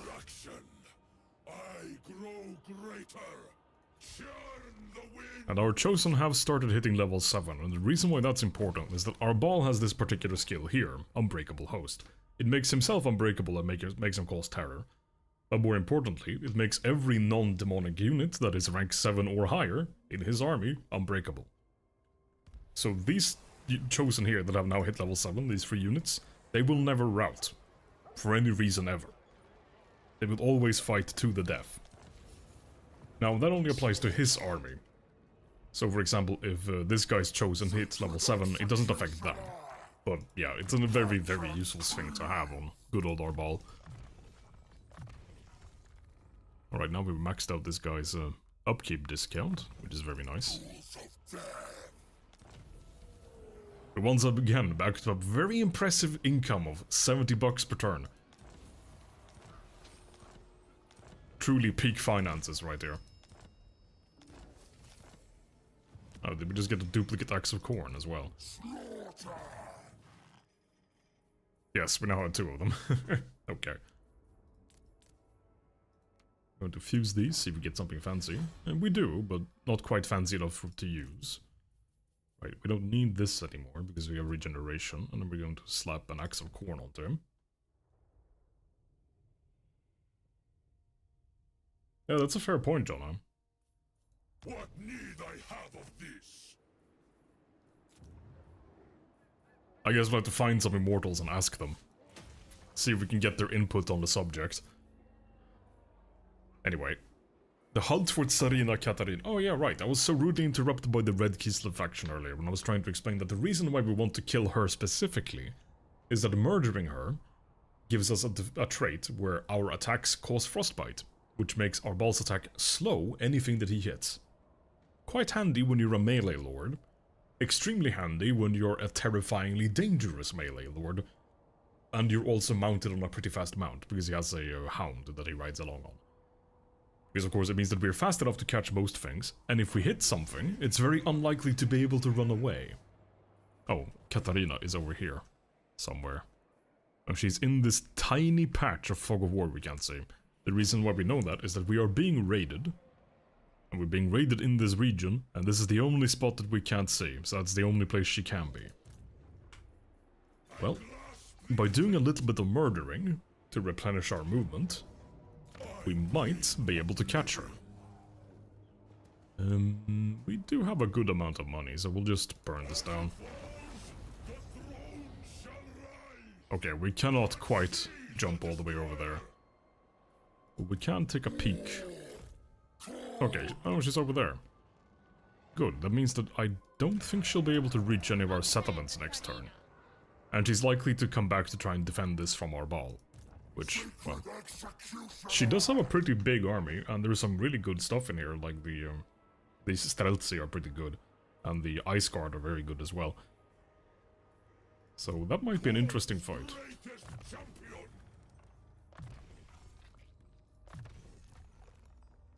Oh, one level left to go, Hector.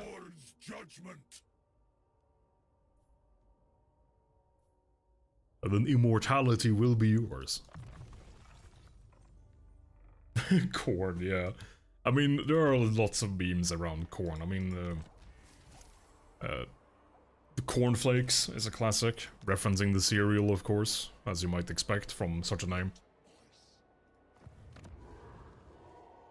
Well, we have nothing really worthwhile to spend. Oh, hello. There's Malachi and his entourage. Well, we're going to run over here and see if we can cheekily burn down Krakadrak when he's over there. Probably not, but if nothing else, it keeps him away from our homeland for a little while. Well, hopefully anyway. He might just ignore that force entirely, which, well... Yeah, popcorn is another classic meme.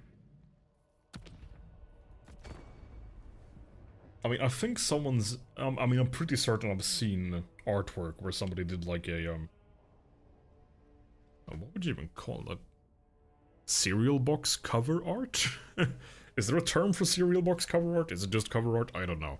But someone effectively did that in a little cartoony style with corn. Okay.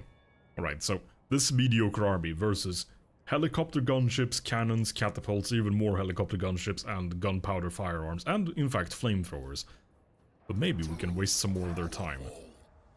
Effectively, that little army is just running around to try and waste as much of Malachai's time as possible while we deal with more important stuff.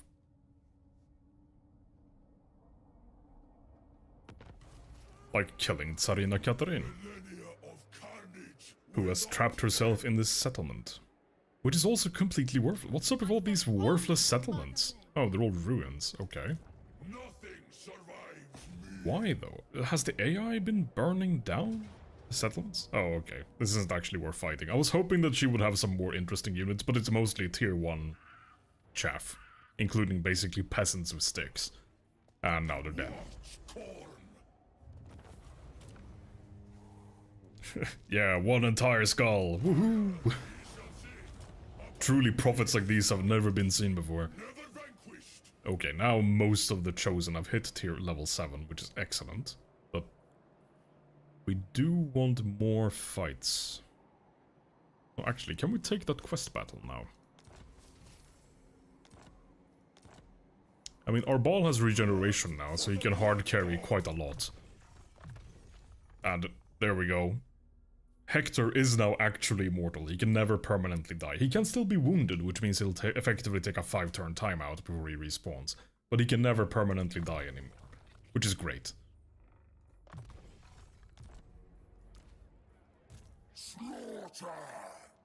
There's not really much point in sending this guy over there.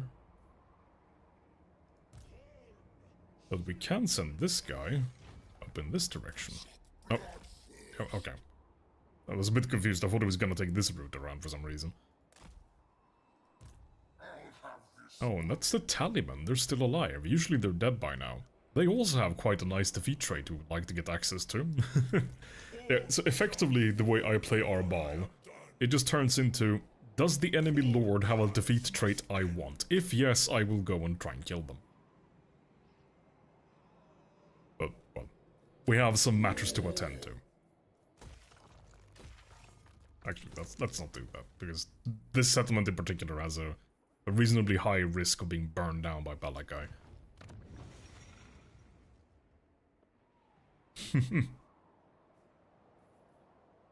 Jono serenading Hector in chat, as he is wont to do. Oh right, I was going to have a look at the quest battle.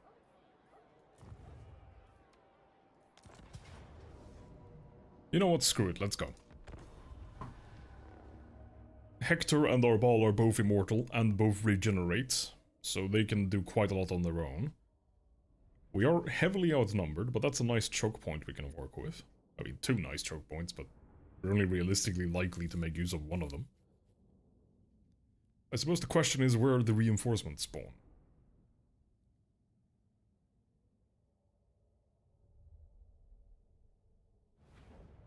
A haunted land, they call it. Yet the grasses do not scream. The stones don't bleed. The trees don't drip with burning souls. My cornkin! What say you? How does this haunted land measure up against our wastes?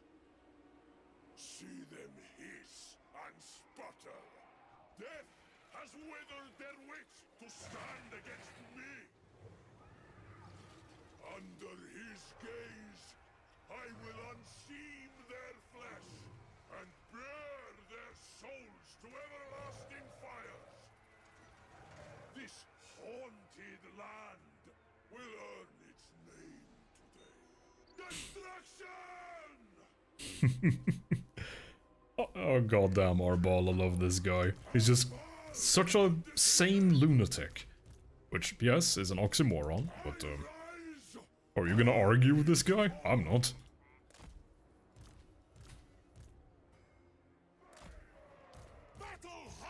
Put a bunch of unbreakable chosen in the front line. And a little mix of happy friendly men.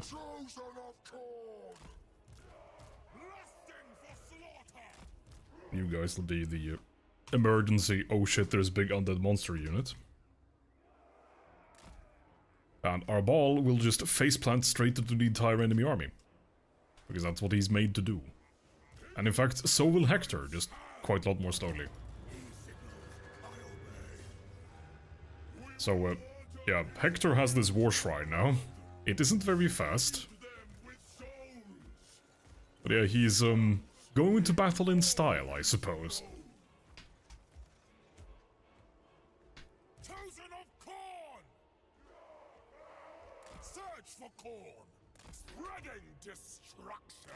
I don't actually know where the enemy reinforcements will be arriving from. So we're going to arrange a nice little diamond formation here. Because I imagine the enemy reinforcements will probably arrive behind us. That seems pretty on brand for the undead.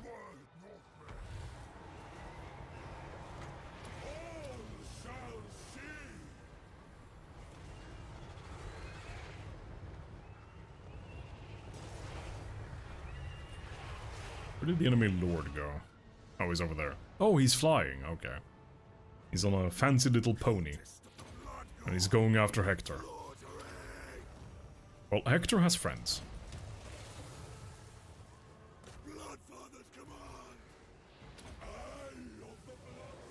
Flying friends.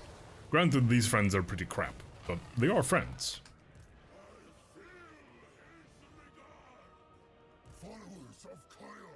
Yeah, Hector is handling that quite nicely for now.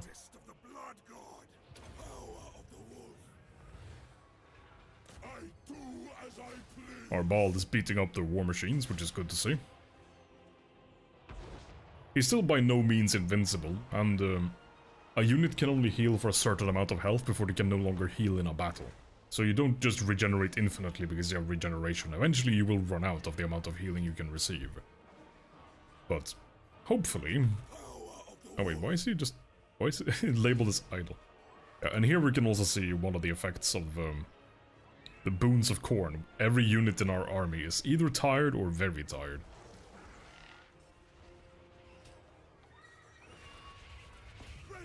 And as you can see, that penalizes speed, it penalizes melee attack, it even penalizes armor, funnily enough. Yep. Hector and his little friends have beat up the Vargeists, which is good to see. Now we can summon even more friends. Though it is a little bit silly to have a regenerating Hector fighting a regenerating vampire.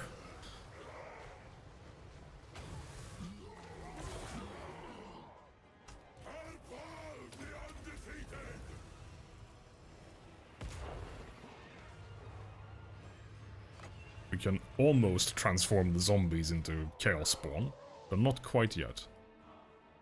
Okay, there's a big unit. That's exactly the kind of thing this cavalry unit is specialized in killing, so hopefully they'll handle him quite handily. Handle him quite handily. Yet another ingenious piece of phrasing.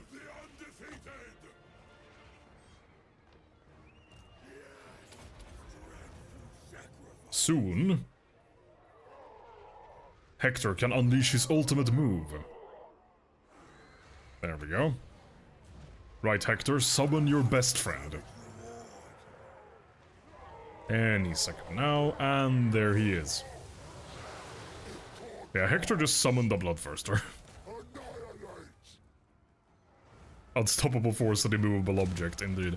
Though, even before the Bloodthirster arrived, you've apparently turned the tables on that vampire pretty handily. What's up with the word handily today? Anyway, as you can see, this vampire is now fleeing for his life away from Hector, thinking himself safe fighting the Chosen. He is not safe fighting the Chosen. We just killed his big beast friend. So now we'll just send Hector in along to go and join our ball in the fun mosh pit. Okay, the riverbed begins to stir. I'm guessing the reinforcements will arrive from the river itself then. Well, the enemy lord is dead. Utterly murdered by Hector and his little friends. Some of whom are not so little. The only sad thing about summoned units, such as this guy, is that eventually he'll start to... Yeah, there we go, he's starting to take damage. That's of course a balancing mechanic, so you don't just get to have 3 units forever. So, yeah, there we go, now he'll die pretty quick here. But he did a good job. He helped beat up the big monster. And yeah, so the Vampire Lord thought he would go fight the Chosen, and the Chosen just cut him to bits without even losing a single guy. Since they both started this fight with 73 men per unit, I think. And our ball's just living his best life, killing, well, the dead.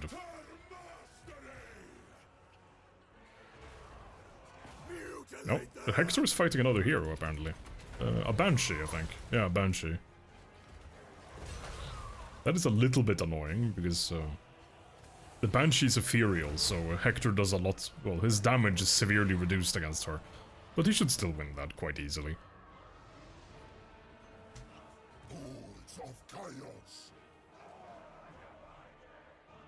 So where are the reinforcements? Did they already arrive and I just didn't notice?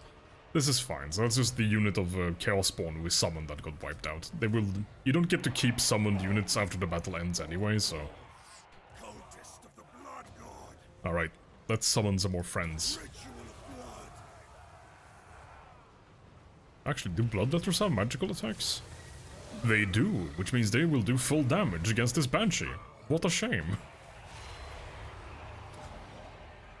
Anyway.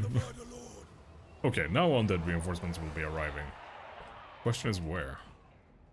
Crawl from the river depths. Okay, so they do arrive from the riverbed.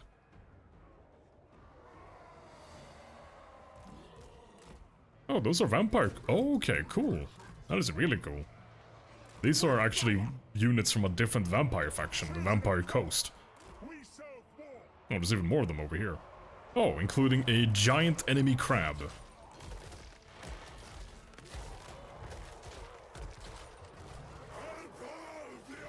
That could be a little bit problematic. Since we do only have one anti-large unit, and they can't be everywhere all at once. Oh, there's even more enemies over here. Alright, well, time to commit the infantry.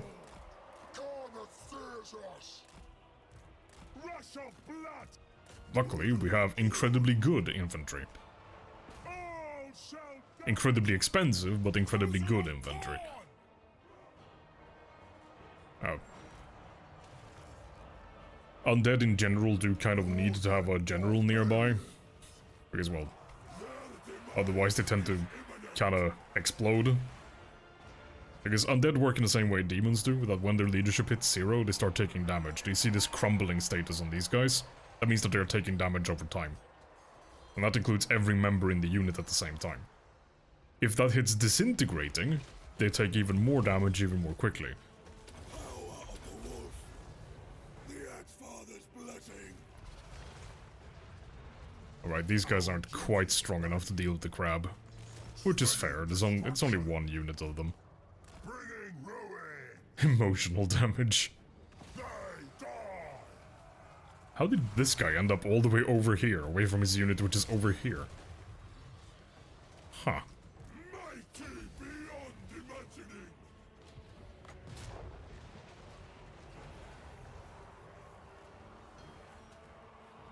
No more volunteers for chaos spawns right now, but we will find them soon. Right, well that flank is quite secure. Blood for the blood god. Vincent Floater. What a spectacular name. Make claim. Battle hungry. Chosen of God. Carneth steers us. For the blood god. Pawns of war. Battle hungry. Just in case there are any more reinforcements from the river, we're going to plonk these guys down here to secure our side. Because as good as Chosen are, they can't win every single fight automatically. You do still need to actually use infantry tactics. The skull taker's throat. I mean, it depends on what you're fighting, of course. I mean, if you're fighting just literal tier -1 zombies, then usually Chosen can handle them by the hundreds. But of course, Chosen do cost hundreds of times more. Actually, infinitely, I mean, because undead units don't cost anything, but you get the point. It's that, yeah, you still need to use your brain with these units. Which is honestly why I tend to avoid things like just spamming Greater Demons. Because sure, you can build an army with just 20 Bloodthirsters and beat basically everything. But how is this good? What? How are you over here? Okay, that's a bug. Because that guy has just left the map, which he's not supposed to be able to do. Because this unit isn't routing. They're winded, but they're unbreakable, so they literally cannot route, even if they wanted to. Okay. That's bizarre. I'm glad I got to catch this on stream, because I have played thousands, or at least like 1,500 hours plus of the Total War Warhammer games, and I have never seen that happen. Not once. We go in fury. Cultist of the blood god. Can we make some more friends out of these zombies soon? The destroyer sizzles with blood. Any second now. Yes. We have transformed them into friends. And now we will use them to go kill the crab. No, we have more crabs over here, actually. We go in fury. Time to despoil. Serve the Plague Father. Wait, did that corn unit just say serve the Plague Father? I didn't even realize that marked chosen units could say god-specific lines for gods other than the god they're marked by. That's a bit weird. Strength through sacrifice. Anyway, we have nearly killed the giant enemy crab. Right, and all of the other reinforcements are... Yeah, the crab is the, well, last invertebrate standing, so we'll just enjoy the spectacle. Oh, did it just die? Yes. Well, never mind then. Anything else? No? Okay. Victory achieved.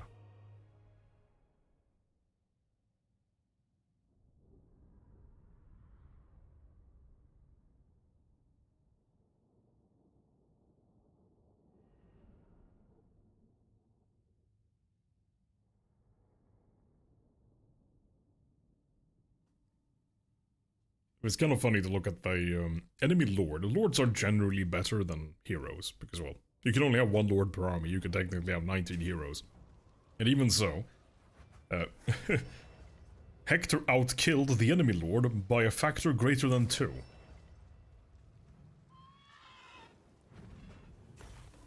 We'll take the money. And now we got our fancy little axe. Lore-wise, if memory serves, this axe was gifted to Arabal by Khorne personally. Not by some messenger or some emissary. Nope, Khorne just, hey, I have this axe for you. And it doesn't have some kind of weird... It's just the Destroyer. That's its name. It's not Death Singer or Firestorm. No, it's just the Destroyer. Straight and to the point, as it should be. Can fuse these because we will never use them. Oh, Bloodstone. Well, good news for our resident summoner of demons. We can now replace the shitty flying demons with even more bloodletters. Very necessary.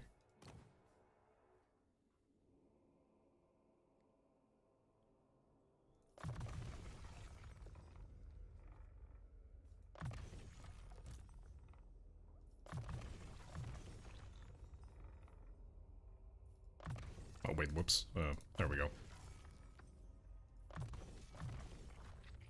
Oh wait, no, I goofed again. Speed. More speed means we can kill the enemy faster, because we can reach them faster. Wait, and because we won a battle, and we're playing a Khorne faction, because some Khorne factions get this by default, so this isn't unique to our ball. But this means that as we win fights, we get some movement back. So because we won that campaign battle, we now have enough movement to reach Plesk and burn it down.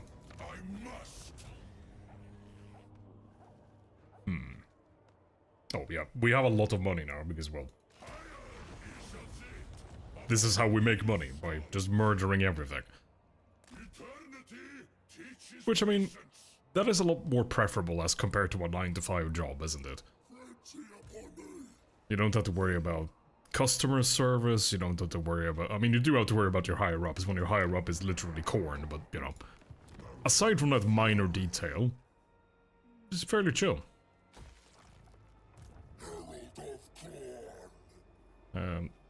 Let's actually do a little bit more recruitment. So we are going to do some global recruitment here, even though it's more expensive, just to make sure that he gets some units while defending our frontier. Because, well, Malachi is still something we will need to deal with. Hopefully we can use our second army to do that, so we don't have to get that trait on our ball.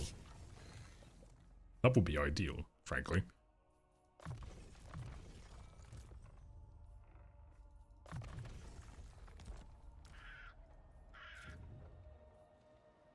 We're not going to invest anything in that settlement just yet. We need to make sure that Malachi is dead and gone before we start doing any investment in the frozen landing. Yes, war. Yup. I guess he's a little bit sore over the fact that I showed up and burned down almost his entire homeland. Some people are just so petty, you know? You can't even kill them by the thousands without them committing it to memory and then showing back up later for payback. I only extorted him slightly for peace afterwards. It was just a few thousand gold for, you know, compensating me for the trouble of having to kill them. Oh, excellent. This is one of the things we want as well. So now that's... Nauf. Yes, Nauf. Now that both the Nemesis Crown and the Sword of Cain are in play, we're going to more or less drop everything and go for both. The reason why will become, well, readily apparent once we, hopefully, acquire them. Oh, hello, that's a lot of Kislevites. But those armies are complete garbage, so we can probably kill both of them at the same time. But here's where we're going to be a little bit cheeky. So, the way we gain Khorne's favor is by winning battles. It doesn't matter how even the fights are, it's just winning a battle. So by enabling a lightning strike here thanks to our skill, we can stop these reinforcements from joining, and therefore fight 2 separate battles and get twice as much favor. See, Khorne is all about creative accounting. Most people don't realize this, but he's a shrewd businessman. So when dealing with this kind of thing, you need to pay attention to make sure that you get the best deal. Because as you can see, we just got 3 favor. This also replenishes some of our movement. Now we can go fight this army. And once again, we can lightning strike to make sure that this battle doesn't get wasted. Now we kill these people, and you will see that we get 3 more favor. Whereas if we had fought both of the armies in one battle, we'd only have gotten 3 total. Now we got 6. And of course, That has now replenished some of our movement, so we can go and burn down Prague. Apologies to any Czech viewers in the audience. And now we just alleviate them of their material belongings. You can keep your city for a while.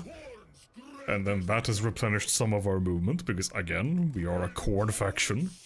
So this is how we keep the train rolling.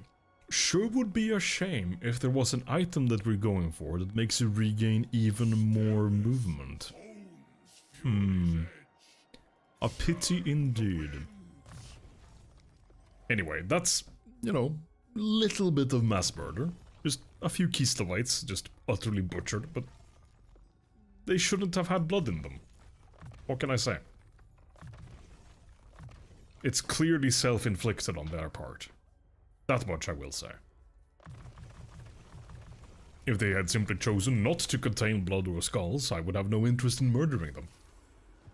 Unrivaled in any realm.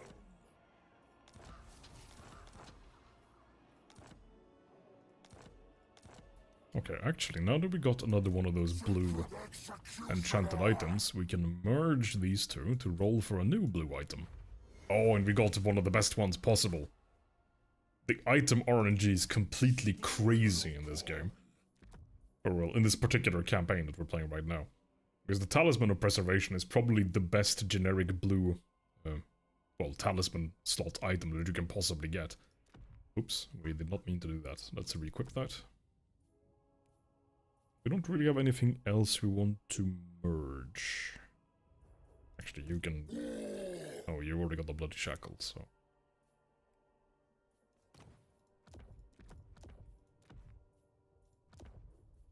New steel. New power. We can queue up some more units for him as well, since now we have a big surplus in the bank. Because we do want to use him to go kill Malachi later anyway.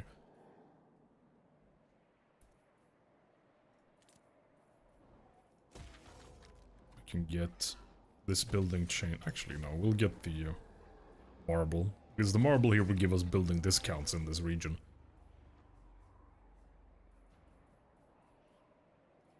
And we shall simply end the turn. Oh, I completely forgot about this little army. Oh well. It's just a blood host. It's not an actual army that we pay upkeep for or have any investment in, really. They're more or less a consumable, I suppose. We cannot replenish them, we cannot heal them, we cannot add more units to that particular little army. So it's more here to be an inconvenience for Malachi. Give and take, a petty occupation. I believe Azazel has another nice trait, so we might just want to beat his head off. With the blunt side of the axe. Invent baseball while we're at it. A bit like how, I think it's Bilbo's grandfather who invents golf in the Lord of the Rings universe by smacking the head off an ogre with a wooden club. Because it ends up landing in a rabbit hole. Somewhat strange. I would have expected Malachi to attack Frozen Landing by now. Okay, that's very good. A nice buff for 10 turns. Slaughter. Oh, I completely forgot about the Chaos Dwarves.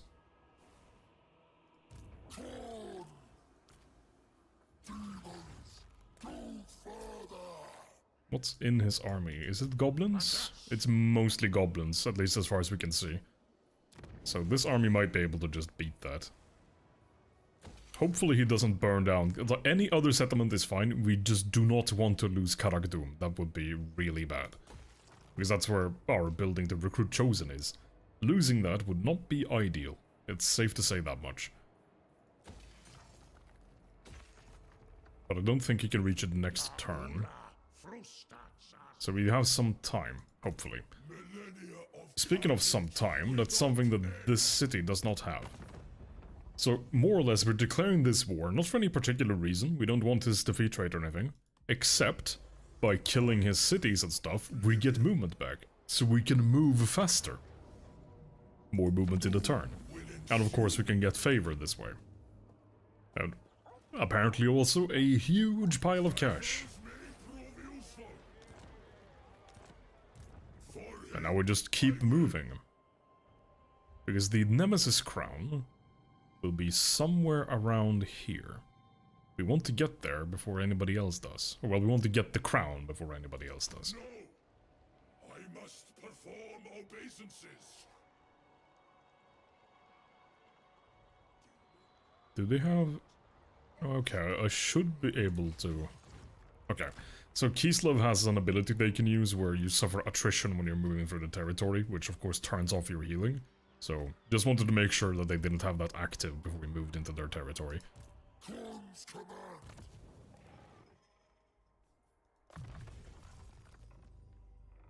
Oh, actually, we're going to start getting this, because eventually we'll start fighting annoying things that can tunnel, like, well, more dwarves, elves, etc. So we want to make sure we have a greater chance of catching them when they try to tunnel away from us. Hey Sam, hope you're doing well. Welcome to the murder train. Oh, actually, hang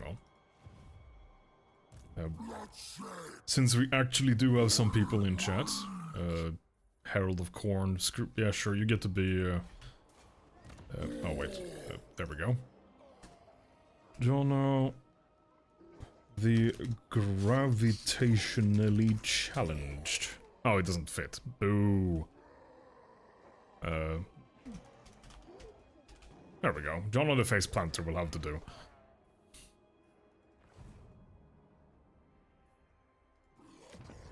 And then the next one will be dubbed after Sam, the next character that we get. I am Corn's judgment. Right. I'm going to indulge in a drink. Oh, God damn it. Can't you see I'm busy, you smelly dwarf? We lost 4 entire units to that, okay. Alright, so he took the settlement. That's good. That might sound a bit paradoxical, but by taking that settlement, that means he has ended his movement that turn. He can't do any more moving.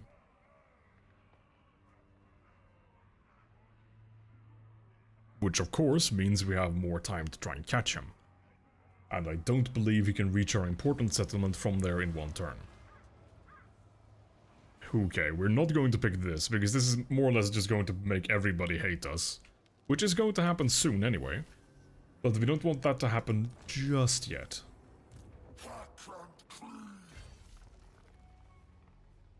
I will recruit some regiments of renown just to make sure that this guy has the best odds possible.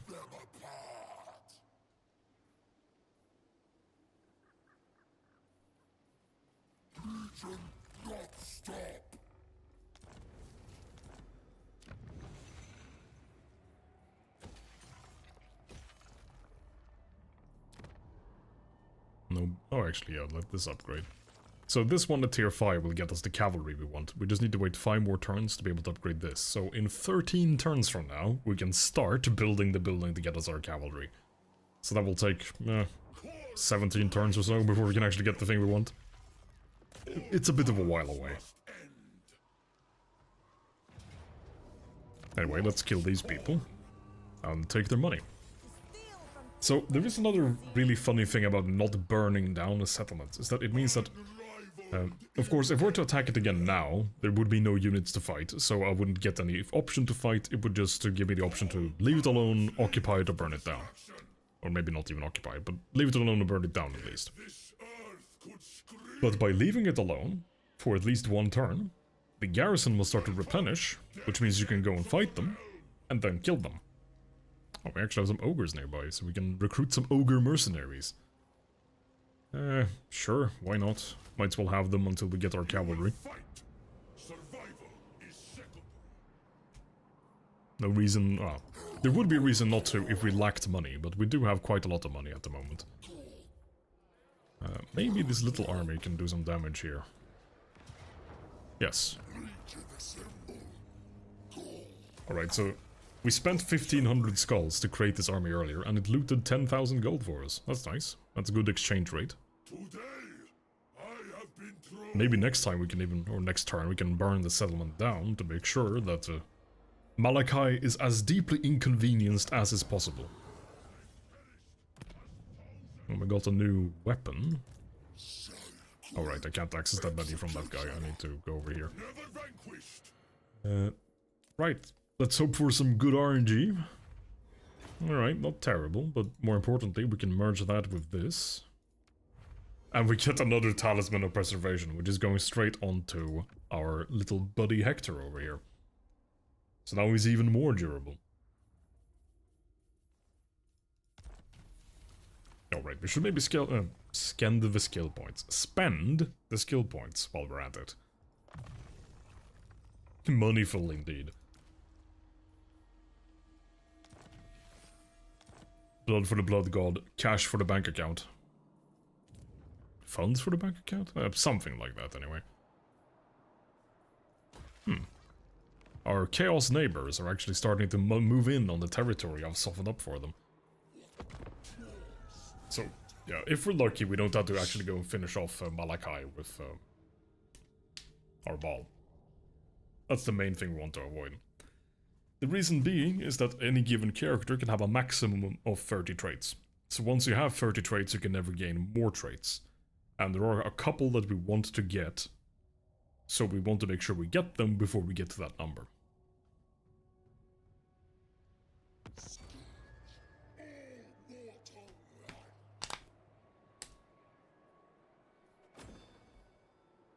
Right, let's see if we can burn down the lair of the Troll King.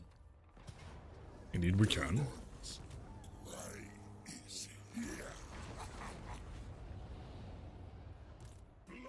For the blood god. So we just recruited mercenaries from this guy, but we could kill him for movement. Hello Lael, and yeah, I don't know, YouTube notifications are weird. Actually, just earlier today, I got a notification for Jono's stream that happened last night. So when I got the notification, specifically, the stream had ended 16 hours before I got the notification. I couldn't tune in last night anyway, but that made me chuckle. Uncalled for urgency irks me. Sacred executioner. Where do you think you're going, Astrogov? Get back here. Annoyingly, he will probably retreat here, so I have to continue chasing him. Yep.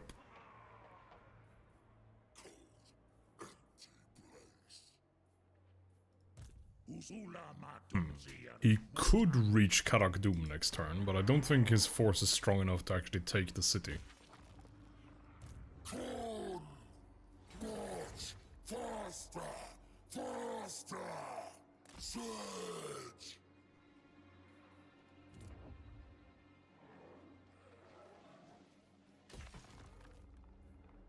But yeah, Google need to sort out the whole YouTube notification thing, because, well, frankly, what's the point in notifications that don't notify? It's a little bit silly, and needs to be amended. Sure, let's pop this one. So now that we've spent 5,000 or more skulls, we've unlocked the second tier of the Skull Throne, but they are on cooldown for 3 turns.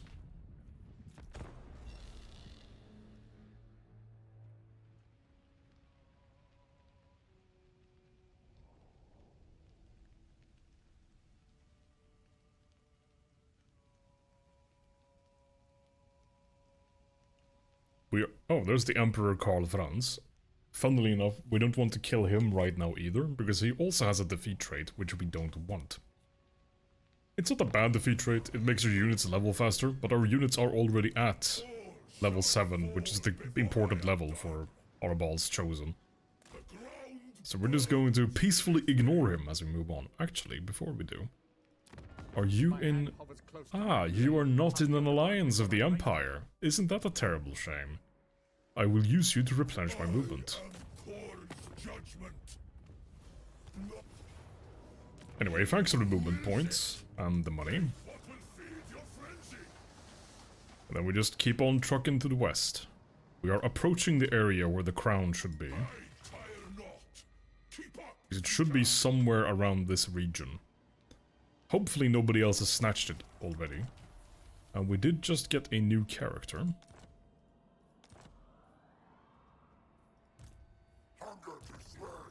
So obviously this one needs to be named.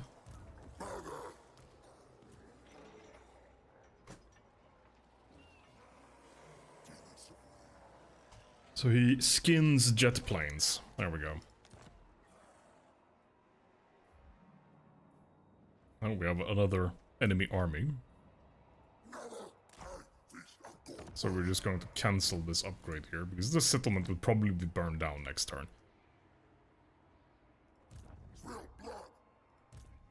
Wait, where did Astravov go? Oh, he went... Okay, that's good. Sure, we can't catch him this turn either, but this means that he's nowhere near in range of causing us any actual harm. Which is nice.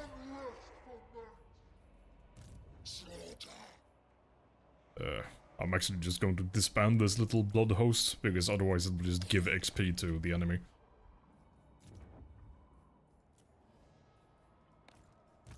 I am an army. I remain unmoved.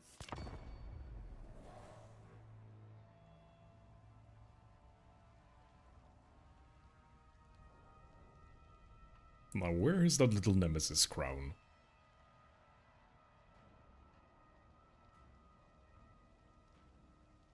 Oh crap, I forgot to check my corn's favor. Oh. Yep, as predicted, so it's a good thing we cancelled those building upgrades. Oh wow, he lost a lot in that little fight. Which is good, that slows him down. Okay, so nobody has claimed the crown yet. Alright, we got a legendary hero. Unfortunately, we can't name this one. But we will dismiss one of the ogres to slot him in. But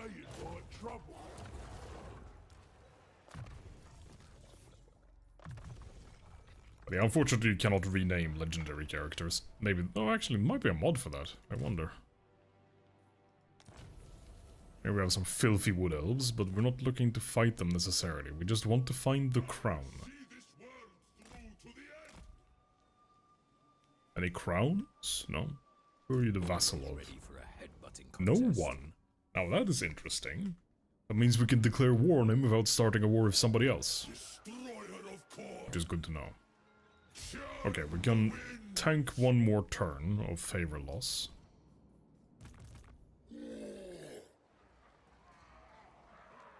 Hopefully yes, Lyle. So one of the reasons why I basically didn't stream last year is that I couldn't get the frame rate issue solved, but from feedback in chat, it seems that the frame rate is maybe okay.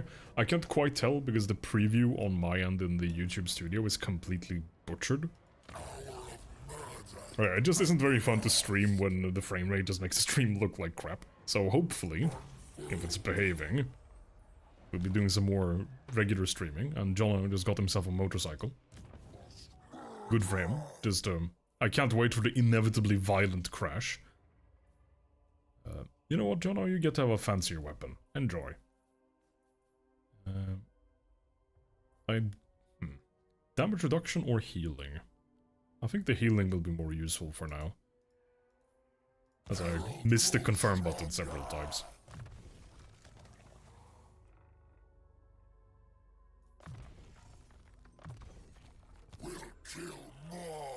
Oh, you're working on a bookbinding commission. Are you able to share any images of that? Because, I mean, that's cool stuff.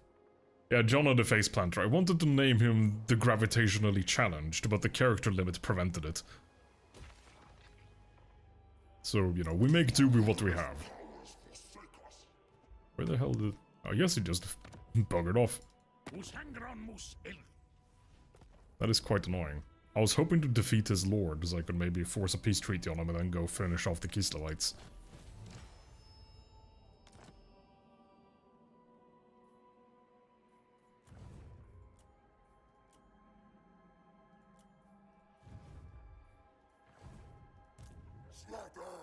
Sam will get to join Jono's army, so we'll see how long Sam survives Jono's leadership. But oh, cool, we got Scar as well.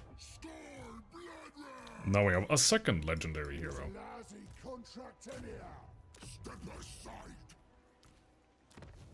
This very angry man. We don't really have any good armor left to give. You already have your unique weapon. You can take that. Actually, no, you get to have this instead. And we don't have any more enchanted items to hand out, so that will have to do for now. Oh, actually, couldn't I use you to scout for the crown? Yeah, actually, I should probably do that. Any crown? Hello? Want to buy Nemesis crown? Will pay gold.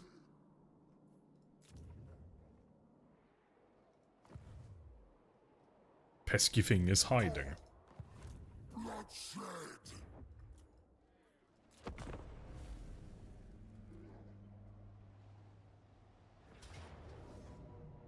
Oh, excellent. Astrogoth just kills himself into our garrison. How unfortunate for him. Anyway, thanks for your money. Okay, no, he actually survived, but most of his army just ran face first into a fortified city and died. Granted, I mean, if he'd had a better army, he would have won that every single time, but he didn't have a better army, so he lost. No. We do not negotiate with Slaanesh. As a core faction, we start with a skill by default called Hate Slaanesh, which just makes us kill them more violently when we fight. So, engaging in diplomacy with them is not something we shall do. Oh, we found the location. Oh, it's right next to us. How convenient. Anyway, I would like that crown. Oh, just goblin garbage. We shall take the money. Now here's where things start to get ridiculous. Well, soon anyway. So right now, the crown has a special mechanic where it levels up as you fight things. As it levels up, it becomes more powerful, but also the penalties it gives you get worse. So right now, it's... you get a diplomatic penalty, you get some nice stat buffs, and you get a nice spell that you can use every once in a while. But once this gets to level 4 or something, that's when it gets a little bit dumb when you're playing a Khorne faction. And by a little bit dumb, I mean absolutely broken. The best kind of broken, frankly. Anyway, now we can re-embed Scar into the army. The one thing about the crown is that it does put a timer on you. So if I don't fight at least one battle within this amount of time, I lose the crown. And that timer will get shorter as the crown levels up.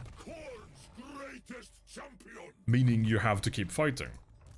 Which is the entire point of a Khorne faction in the first place. So, yeah. You'll see, it'll get dumb.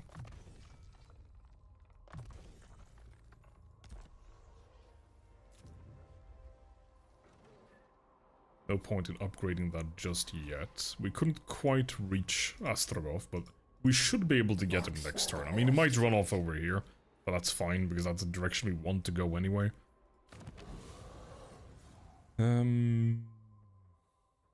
We'll save, actually, because once we are able to recruit cavalry, we'll want to use that. We can upgrade this next turn.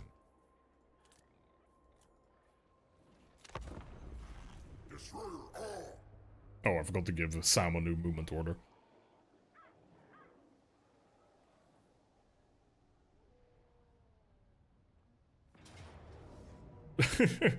Yeah, so what's happening here is that the dwarves are in a desperate attempt to escape from Jono the Faceplanter, trying to tunnel away. When they try to do that, there is a chance that they will get intercepted. Jono has successfully intercepted them as they try to flee, and now they die.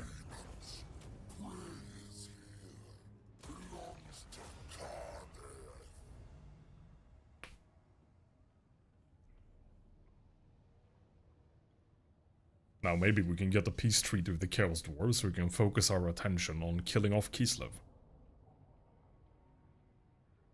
That would be quite handy. Actually, what we're going to do now is dismiss all of these fancy regiments of renown and replace them with proper units that we intend to keep. And now we don't need these guys anymore because we've already completed the quest. So I did just mess up and forget to change the commandment once again. But actually, yeah, this means we can pop this now to make sure that Jono's bodyguards and babysitters level up, or well, start with higher levels. Fight for Blood God. So we'll only queue up 2 this turn because we're waiting for next turn, and then he'll just straight up recruit them at level 9. We'll actually dismiss those guys so you can recruit them at maximum level. Level 9 being the maximum level a unit can reach. Tools of death. But yeah, things have gotten a little bit out of control, given that it's only turn 42. Which isn't super early or anything, but it is a little bit silly. Just a smidge dumb. Anyway, now our next goal is to acquire the Sword of Cain. Never vanquished. So we need to get to this island. Because the Sword of Cain, well, unless he's moved, he will be somewhere on Ulth 1. Yeah, okay, so he's probably here. For some reason, this indicator is a bit buggy, and it just disappeared, in fact. So sometimes it doesn't actually tell you correctly where it is. So he might be here, or he might be somewhere completely different. Sometimes you get multiple of these indicators on the map at the same time, which isn't very helpful. Long story short, hopefully he is somewhere around there. He might not be. We'll find out. Anyway, we did actually have a teleport target reasonably close by. You have gained the Destroyer's attention. Oh, Mazdamundi. Oh no, we don't want to kill him. His defeat trait is garbage.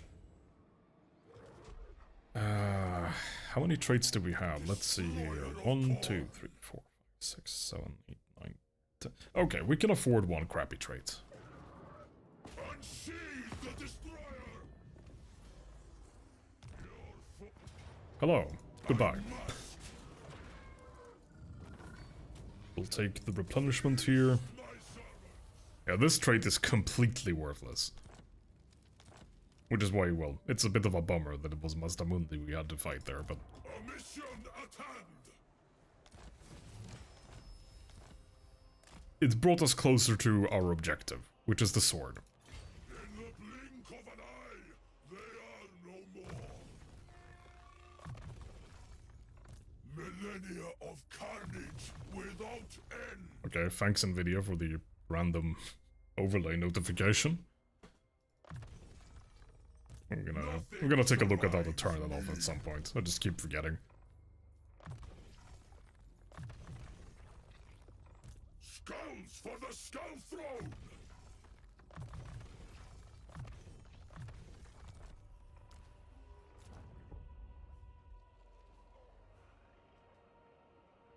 Alright, then Jono's army will be recruiting for a good long while now.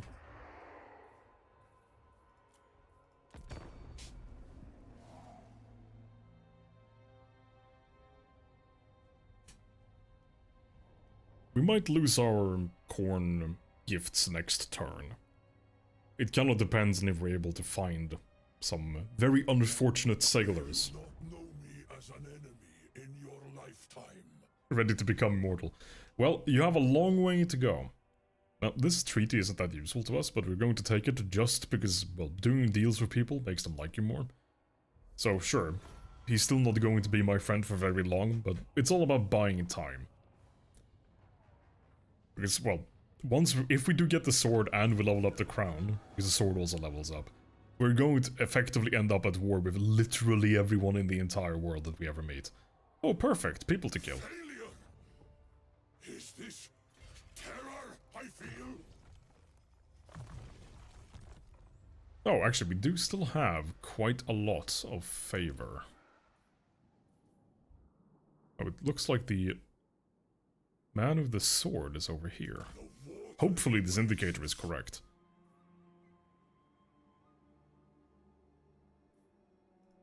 Do you have the sword? You do. But we cannot quite reach you this turn. That is infuriating. Follow the Leviathans. Don't worry about me. I'm just, admiring your boat building skills. Yes. There are no ulterior motives at play. Anyway, let's recruit some stuff for Jono.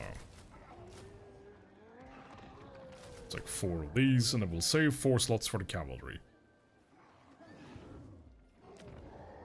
This will take 7 turns, and then this upgrade takes... So in 10 turns time... actually, yeah, we'll just recruit some units to have as placeholders while we're waiting for the cavalry building to complete.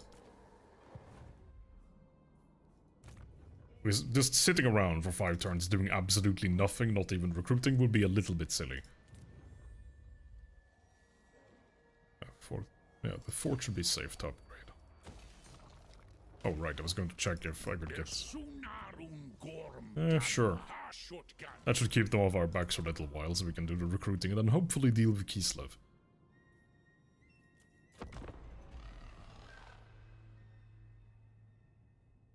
Yeah, I suppose the next thing to find out is whether or not Jono will live long enough to become immortal. Or if he'll get Sam killed along the way. I hope Sam survives. Jono, you know, we can replace him. But Sam? No, Sam's too unique to replace. Oh, I should have made sure my camera was on our balls. I could have seen where they were moving. Any indicator? Okay. They might be in range. They look to be in range. Right, we're going to immediately declare war with the 8th strongest faction in the game at the time of... I was about to say time of writing. We're not writing, are we? Come on, don't retreat too far. Yes. The sword is going to be ours.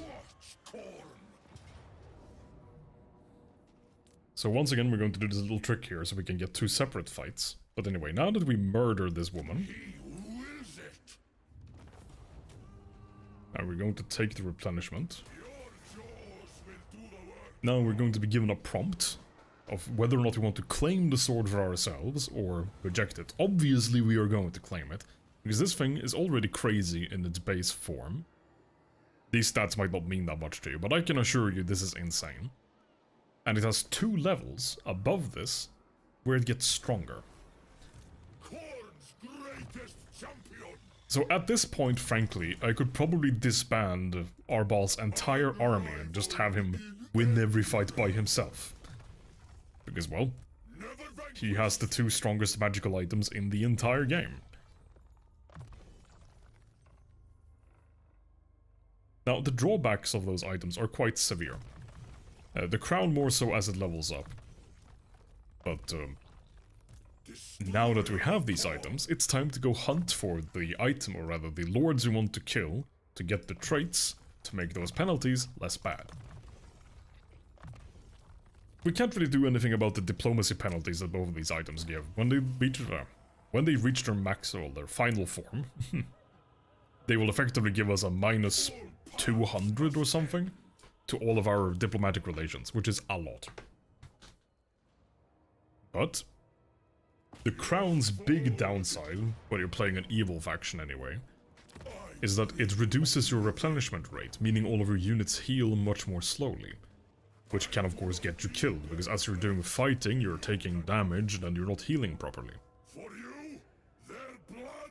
But if you can kill, let's say, some legendary lords that increase your replenishment rate as their defeat rate, well, wouldn't that just be very interesting?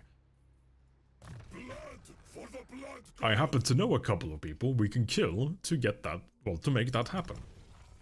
So, first on the to murder list is a bunch of French people. Because they have a very good trait that we want. Then after that, we want to go and murder a demon prince. Well, the demon prince, Bellacore himself. And who is the third one?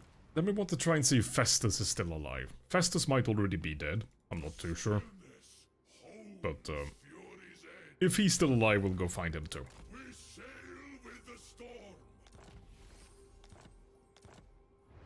But I do believe, I mean, I can maybe find out.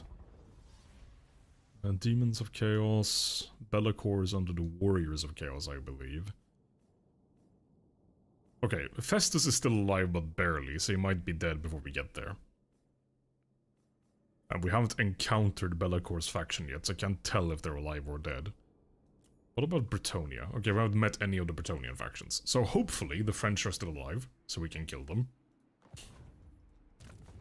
But, well, only one way to find out. Right, let's make Jono a little bit better at killing.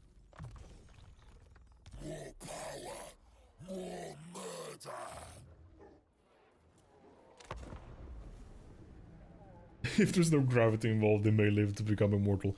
True, there isn't any fall damage. Actually, yes, there is technically a type of fall damage in this game.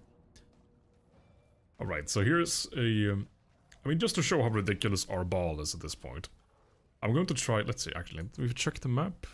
Okay, I've got trees, so I'm going to hide most of my units, and then I'm just going to have our ball fight all of this by himself. And see how that goes. Now, the AI might not cooperate, since, well, they might... Unfortunately, Hector's sweet mount is too big to hide in the forest. So, I cannot hide him, so they might go for him. But we'll have the army nearby to protect him. And even if he does die, well, he's literally immortal at this point, so... If he gets killed, he will just respawn in 5 turns.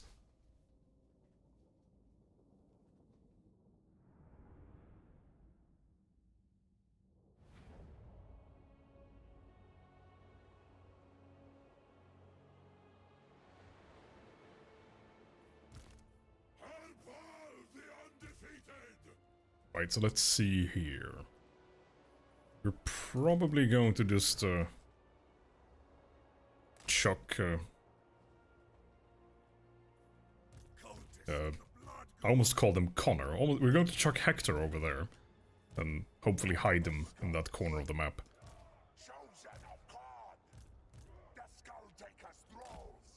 But of course, between him and the enemy, we will have more or less our entire army, so he should be quite safe. We're just going to hide them all in the trees. The reason being is that if the AI cannot see them, they will hopefully not go in this direction, meaning they will hopefully go to try and fight our ball, meaning they will die.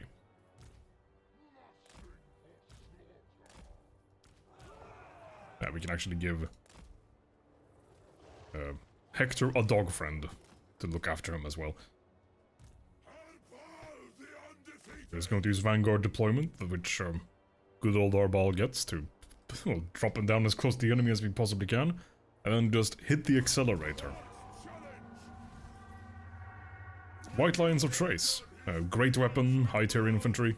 Not actually that good, at least from what I remember. They might have been buffed. But yeah. Now the fun begins. So with the Sword of Cain we get this fun little thing. Which, there we go, makes people get enraged, so they will just attack you. And then we can drop the crown on them, because now that they're enraged, they're all senselessly blobbing up around me. And there goes the crown. And then this happens to everybody.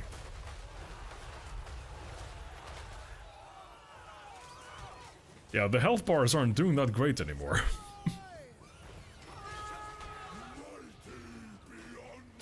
Yeah, at this point our ball has gotten just a little bit horrifically overpowered.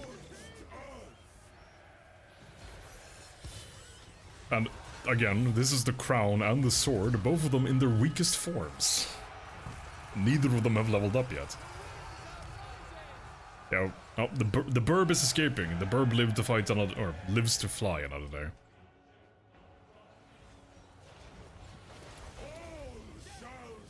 Yeah, so our ball has already killed 130 people in less than 90 seconds. We can probably actually just put this on fast forward. I could probably go and, I don't know, make a coffee. I don't even drink coffee, but yeah, it's this now. Like, they just die. The army's just having a nap over here in the trees, just watching this happen. I'd like to imagine that they are probably having some kind of, like, sports commentary.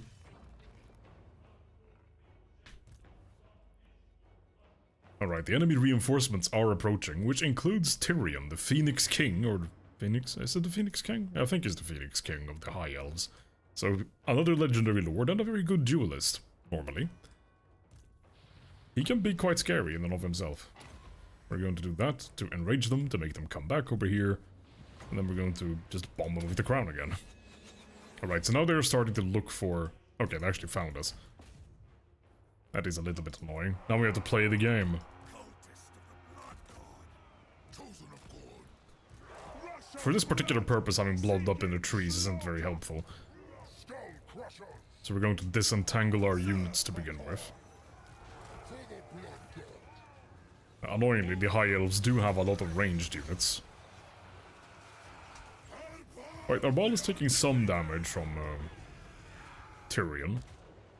But, yeah, Tyrion is not favored to win that fight, to put it mildly. Once our ball starts actually attacking him instead of the random High Elves next to him. Hunting souls! Our blood boiled. Annihilate them! For the Blood God! Horns of war! Rage embodied! Blood, wolf, and axe! Chosen of corn! The other annoying thing is that High Elves are faster, as far as infantry go, than we are, so we can't really catch them unless they let us. Oh, Tyrion just decided not to fight our ball, which, I mean, to be honest, that's a very good call. It's difficult to blame him for arriving at that decision.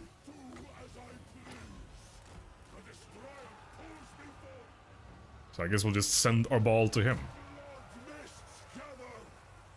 Hello. Goodbye.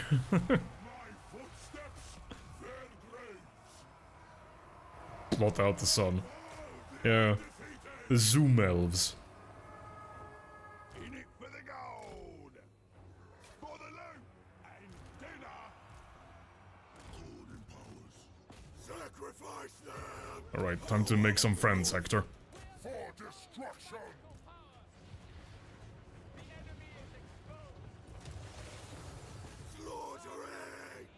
This is one of the big weaknesses of Hector right now, is that because he's such a huge and slow target, ranged units can beat him up quite badly.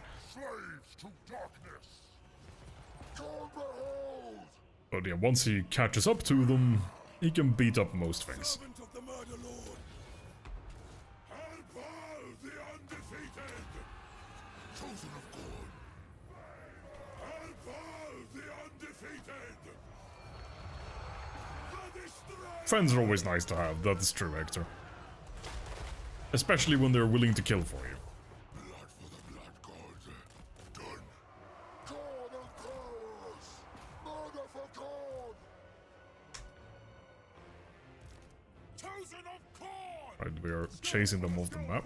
Or well, those particular units at least. Help the undefeated! Chosen of corn! You are indeed doing your part for democracy? The Skull Monarchy, I guess. What did we lose over here? Okay, so Hector's summoned friends died, but that's fine. They time out anyway. And we can make more friends.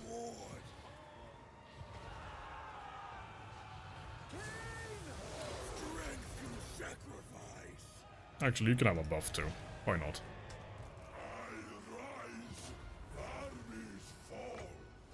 We can convert those guys into Chaos Spawn. And we are routing the enemy army, because we killed so many of them that all of the survivors are fleeing for their lives. Again, it's difficult to blame them. And we're just going to run them down, well, kill as many of them as we can before they get away. Because, you know, nothing says honor like killing people fleeing for their lives. Alright, we killed the second lord.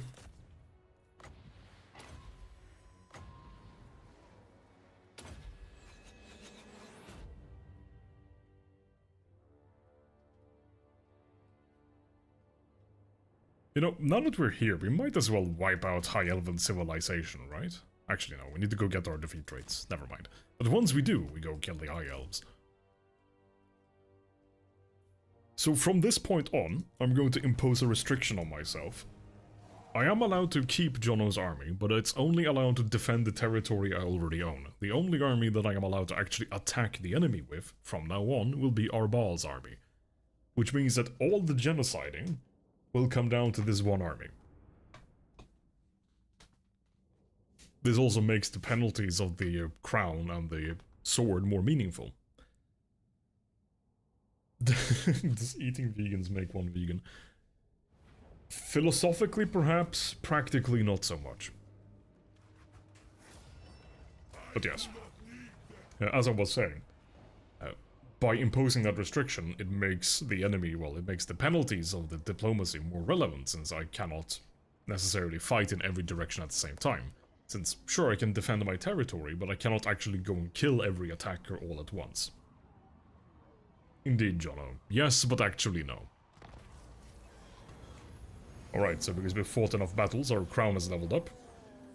So here we see the first new penalty. So, well, first things first, the diplomatic penalty has doubled from -20 to -40.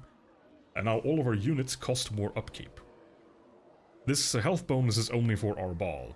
If it was for every single unit in the army, it would have said something like this here. All units in army. I mean, this is already extremely good. But, yeah. These penalties aren't the worst part. The worst part comes later. And that's not too bad of a defeat trait. We just got 3 traits in that one fight. Because we fought a battle at sea. And all that stuff. Right, so next thing, we're going to go over here. I think it's this one. Yeah. We want to increase our casualty replenishment rate. As mentioned, those are the traits we're going to go hunting. Let's see, so we lose the crown in 5 turns. Oh. Actually, do we have anything we can teleport to in Bretonia? No, nothing on this entire landmass that we can teleport to. Okay. I guess we'll just have to sail the old-fashioned way. But we're actually going to make a landfall here, so we can do a little bit of healing on our route to Bretonia. Because we do not normally replenish at sea. Some factions do, but we don't. Skulls for the skull throne! Nothing survives me!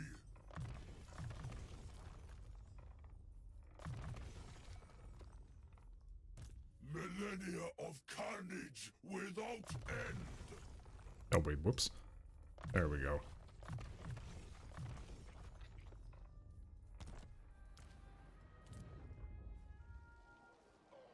Okay, so Malachi is recovering, annoyingly enough. Well, kind of. He's lost his capital to Archaon, but he's retaken Shadrakan.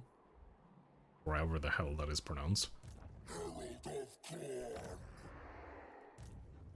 Jonah will be ready to defend our homeland, including retaking our lost settlement in 3 turns. Well, on paper he'll be ready anyway.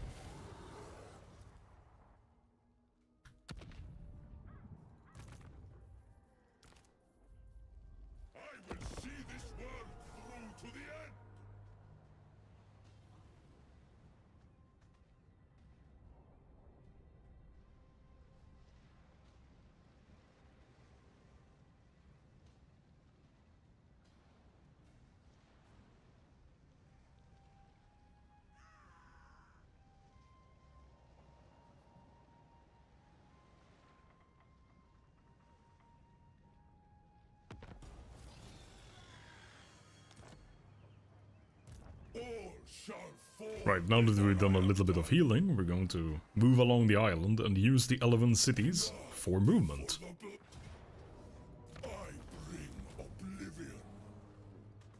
And of course we're going to liberate some of their cash reserves. They're too dead to object anyway. Hello? Just gonna borrow those 36,000 if you don't mind, and we're going to replenish even more movement, and then we'll just keep on moving. Oh, hello. That's a very unfortunate spot for you to be in. Oh, don't retreat. Come on. We were going to be such fabulous friends. Oh, I can't quite catch him. But that's actually kind of good. We don't want the crown to upgrade just yet. Oh, that's a good sign.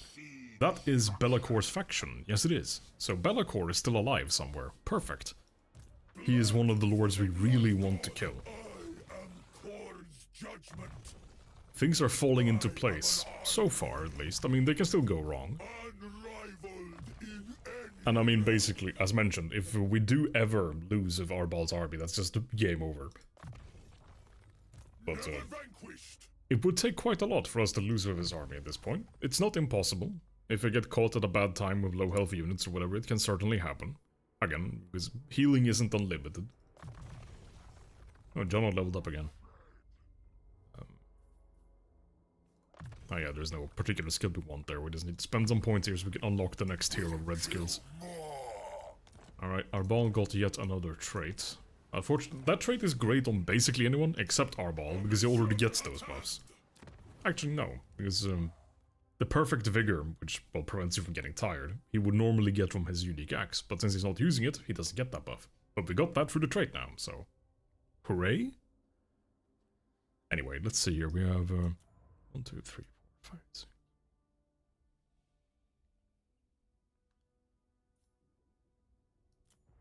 So we've got 18 traits, so we've got room for 12 more.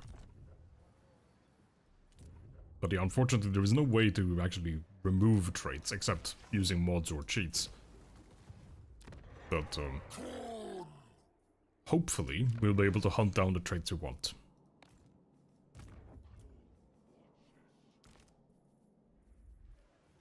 Again, things are looking good for the time being, but they can certainly change.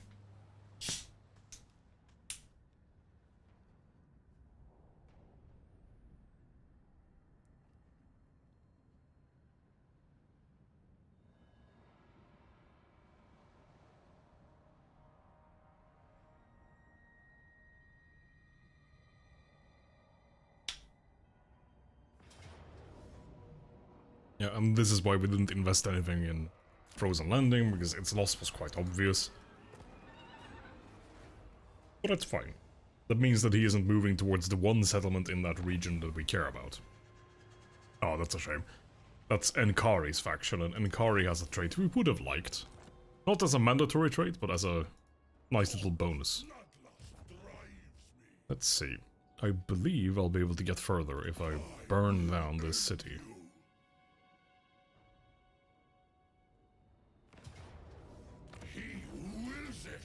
We'll actually burn it down. Because then we should be able to... Okay, no. It didn't quite work out the way I'd hoped, but we didn't really lose any moment either.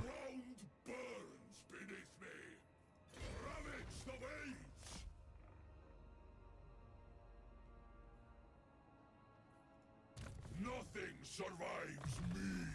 Oh, whoops. Mentor is a nice skill. Because, well, you can see what he does, it's pretty self-explanatory. So this means that as our ball fights things, he grants XP to Jono and any other lord we might have. Millennia of carnage without end.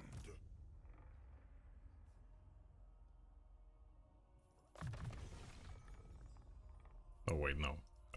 There we go. And... yeah, that one. Destroyer of corn.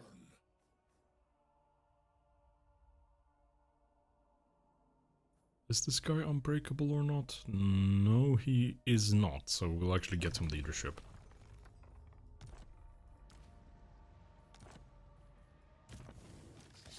Oh, Sam leveled up. Sam has some really nice skills, like this one here, which makes the lord he is embedded with move further on the map, which is very valuable. Sam is also, I mean, both of these characters are very good in just straight up fighting things.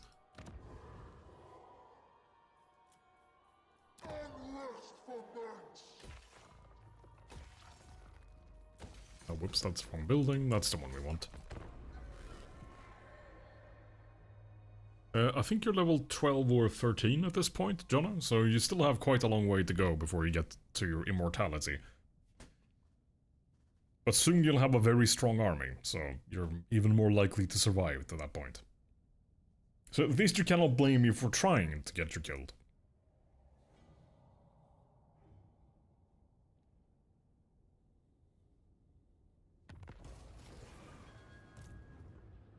Alright, Jono's army is ready to sally out.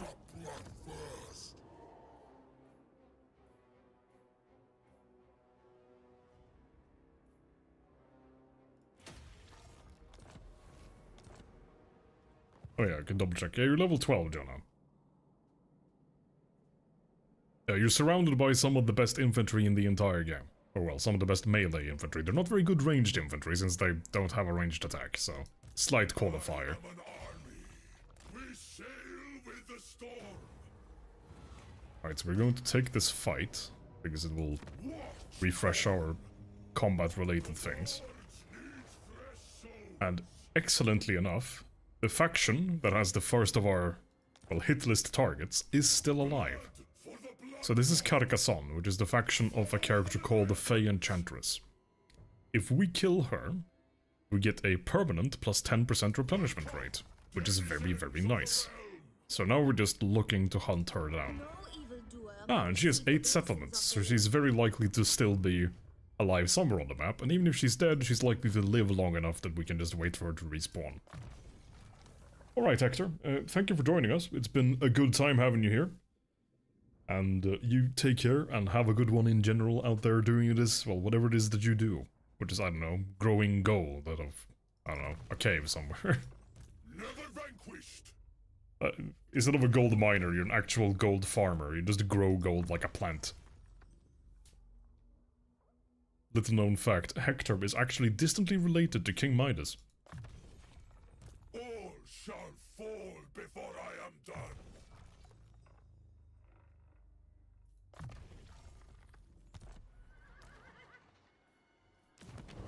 Any relevant rituals? I mean, we can wait till next turn and pop that one.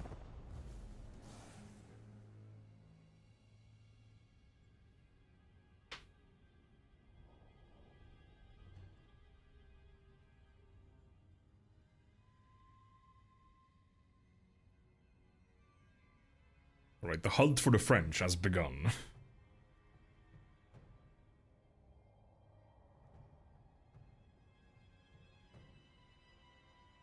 And if Bellacor's faction is doing reasonably well, we'll probably go after Festus next. Let's have a look. That will be under Warriors of Chaos. Neither of them are doing that well, so we'll probably just go get Bellacor after we get after we get the Fey Enchantress. So if I had known that the Fey Enchantress was the strongest, follow the smell of the baguette. If I had known that her faction was the strongest out of the three, I would have gone for Bellacor first, given my then current location. But since I hadn't spotted her faction yet, I couldn't know. Alright, the crown is leveled up again. Oh, I forgot to show you the penalties. But yeah, so now it's minus 60. Upkeep, minus 15%, but here's the big one. Now all of our units replenish more slowly. And 10% might not seem like much until you realize that the percentage is referring to the unit's maximum health. So let's say that you would normally replenish 10% of your unit, so in the case of these chosen 8 men per turn, when you get this penalty, you would then be reduced to 0 replenishment whatsoever. And this goes up. Like, next level, it's minus 20%, and the level after that, it's minus 30%. So effectively, I have to have replenishment rate, which is at least 31% of my unit's maximum health to heal for 1%. That is very brutal. But Khorne has one specific thing that helps. And of course, again, we are now hunting defeat traits to help us alleviate this problem. But one thing that I have not yet talked about is the bloodletting mechanic the Khorne factions have. So by fighting battles, we fill up this bar. If we don't fight for too long, it will go down. As long as we stay up here, we get a flat plus 10%, and we also get upkeep reduction. So the two big drawbacks we care the most about as an evil faction, we can actually reduce a bit with this. But even so, that on its own is not enough to outweigh the healing penalty from the crown. Which is why we're killing the French. Great sentences of our time. So anyway, now we're just basically moving around here, beating up her territory to make her come back here and fight us. Wherever she is.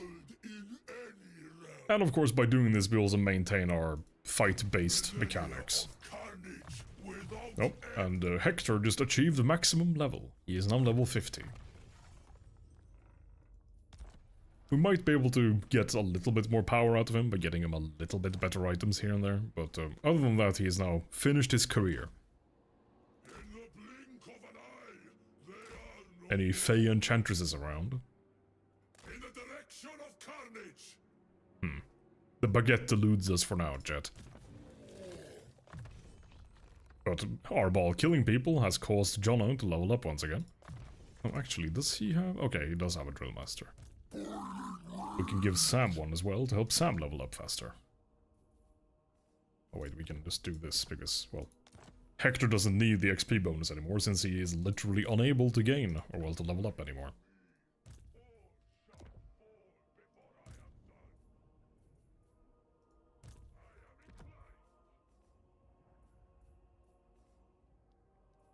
Have we gotten any new fancy armor?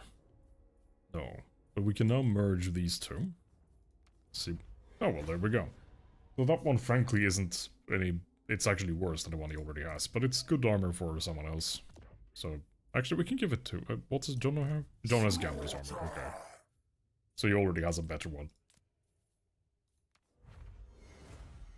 Right now we can merge these. Ooh, the Executioner's Axe. We can give that to Sam. We can give him some healing too, to help him survive to level 20.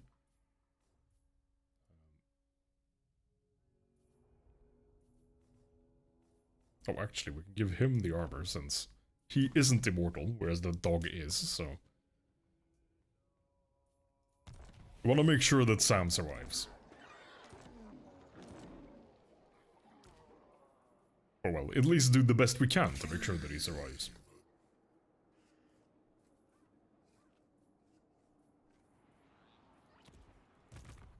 Destroyer of corn. So if we fight 5 more battles, the crown will level up again. But as you might have noticed there, I should probably mention this while the UI was still on the screen, but now the timer is only 5 turns instead of 7, so if we don't fight within 5 turns, well, 4 turns starting next turn, we lose the crown. Which means it'll just despawn from our heads and go somewhere else.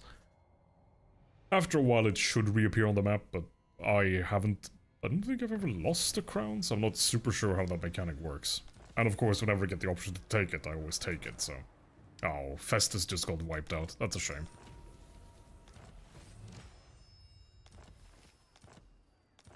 Though there is a way you can kind of game that, because you can forcibly respawn a dead faction by doing something very cheesy. But it's also very slow and very boring to watch, so we're not going to do that. He wills it. Trifles may prove useful. Come on, Fey Enchantress. Your people are dying, you should come defend them from me. You will totally succeed, I promise. Comply. I mean, I suppose we can stop by her capital and see if we can find her there. Take what will feed your frenzy. Any Fey enchant... Oh, there she is. Speak of the devil. Hello. Okay, so that's nothing particularly interesting to fight. She has mediocre gear, and she hasn't leveled up.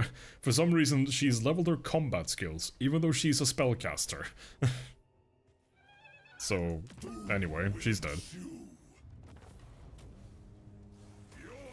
And now we get this defeat trait here. So at the moment we're still healing very quickly, but this will keep going down as we level up. But now that she's dead, we're going to make a beeline straight for Be'lakor, and hopefully find and kill him before he gets, well, rendered extinct.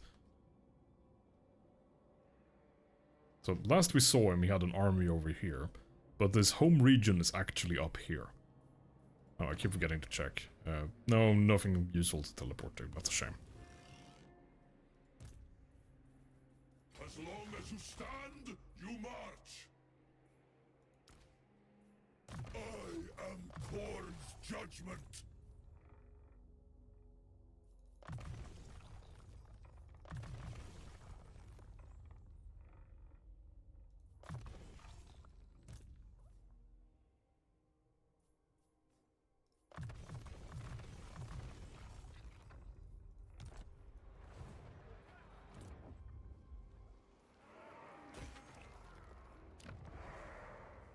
Right, now we can start building the building for our cavalry, which will then become available in 3 turns.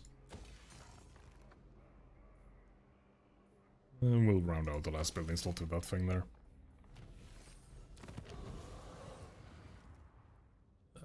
So none of this is particularly useful right now, but we'll just pop this, because we do want to access the next tier. Because here we have two really powerful ones. This one instantly heals Arbal's army, with a 10-turn cooldown. And this one replenishes Arbal's movement range, so you can move again on the map. Both of those are extremely good, but we haven't got access to them yet. How do we access them? We spend more skulls. Oh, I forgot to give Jono... Did I already give him a command? Oh, excellent. Good.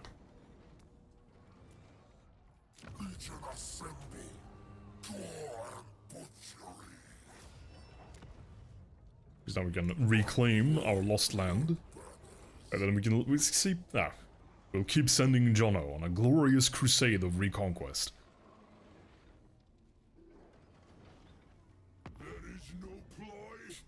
Well, the Empire is about to declare war on us. And he's the third strongest faction in the game. Oh, okay, so this is kind of funny. Karl Franz is blackmailing me for cash. If I don't pay him this, he will declare war on me. As you can see, we are clearly in no position to pay such an extortionate fee, so I'm going to tell him to go to hell. We are now at war, which we would be sooner or later anyway. Because at this point, there isn't really anything I can do to game the diplomacy. It's like, with my fellow evil factions, I can sort of delay it, because they like the fact that I'm killing the good guys. So that helps me maintain positive diplomatic relations much more easily. Whereas, well, the good factions don't like me killing other good factions. Shocking, I know. Jono has hit level 14. And Sam is also leveled up. So usually what I do with this kind of stuff is I level up their weakness first, so this type of hero with his equipment and stuff already has a really, really good melee attack. And in fact has a really good trait. So what we're going to do is level up, well, kill first, because that gives him melee defense. It's certainly valid to do it the other way around and double down on what they're already good at first, but I prefer to help them last longer when they fight. Since, well, more melee defense means you take less damage in a melee fight.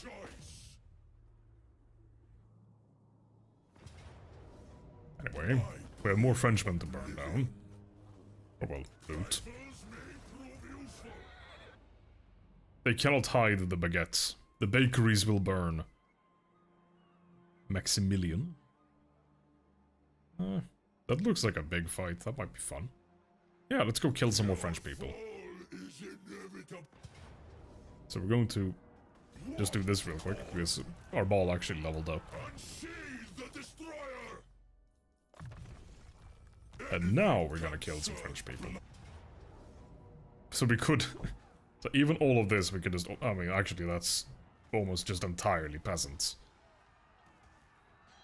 Yeah, there is... Do you have anything interesting here? Some mid-tier cavalry? They don't even have their... Okay. No, that's... Like, the special thing about Bretonnia is their high-tier cavalry, and they have... none of it. So it's just peasants. Fine, you get auto-assault then. Effectively, these are just human goblins. So, basically they're Jono, with a sharp stick.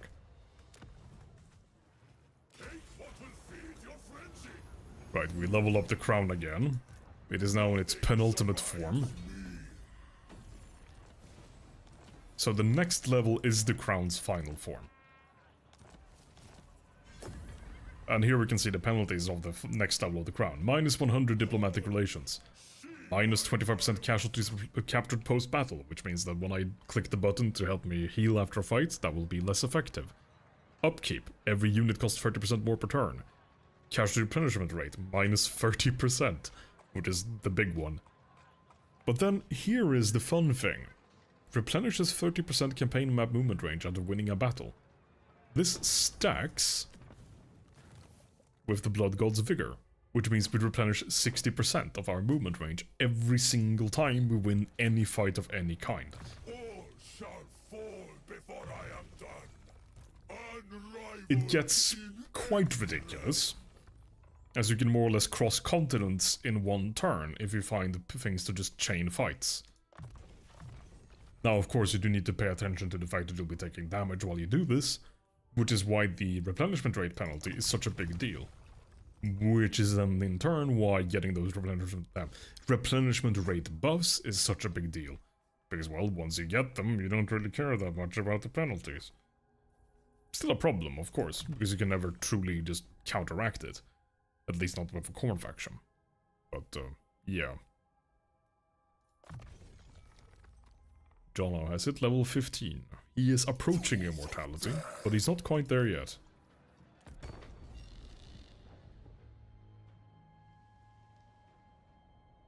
Okay, now even our fellow Chaos factions are starting to dislike us quite intensely.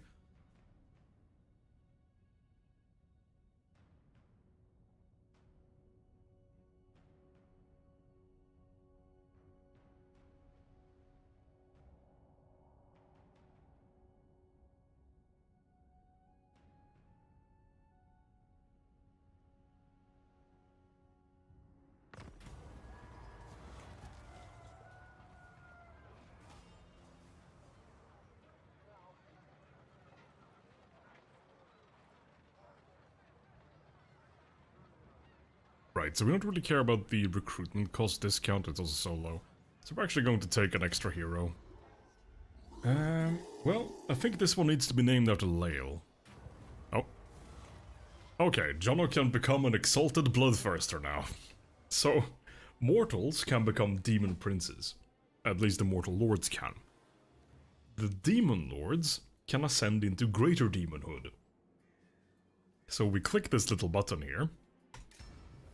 And now Jono has had a bit of a makeover. Oh, it reset his name, so we need to fix that. Oh. Jono. The face planter.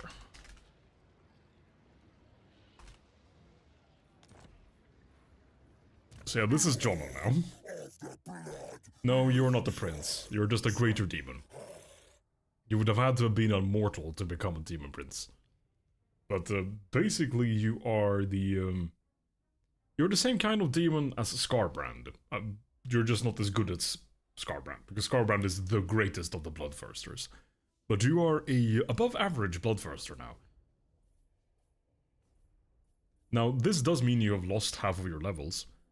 Because, well, you do lose half of them when you level up this way, when you transform. So now you're back to level 8. So, you're still in danger for a while. But if we can get you up to level 20 in this form, well... I mean, you're a Bloodthirster. You can fight things pretty well. Of course, you don't win everything automatically. Like, there are things that hard counter large units. I mean, like high-tier spearmen, for example, or just a shitload of rifles will shoot you out of the sky pretty quick. But you are still a Bloodthirster, so, you know, you're not going to just fall over and die instantly. Well, a normal Bloodthirster wouldn't. You might. If any Bloodthirster would find a way, it would be Jono the Bloodthirster. Another Axe of Khorne, okay, I think that's the third one. Bit excessive. You know, at this point, we're actually going to relocate the Death Singer from Hector to Jono, because this will give Jono regeneration, so he's less well, he's more likely to survive. And since Hector is already immortal, it's less critical if he gets wounded in a battle. And Hector still gets an Axe of Khorne, which is a very, very good weapon, so it's not like he's been downgraded to something boring. Anyway, speaking of killing people, let's see here. Okay, we can't quite reach him and take the settlement, but we can reclaim the settlement this turn at least.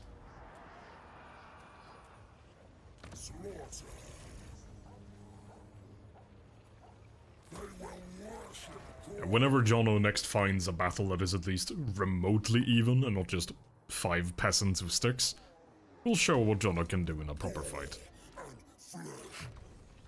It just, well, it's not particularly interesting to watch a Bloodthirster just kick a peasant in the face. It's like, the peasant wasn't gonna win that anyway. Alright, but Jono has successfully reclaimed the region. As mentioned, Jono isn't allowed to pursue the enemy outside our territory. Oh, actually, yes, we almost forgot. Well, I almost forgot. It's time to give this one a Lael-inspired name. The question is, what would Lael's title be?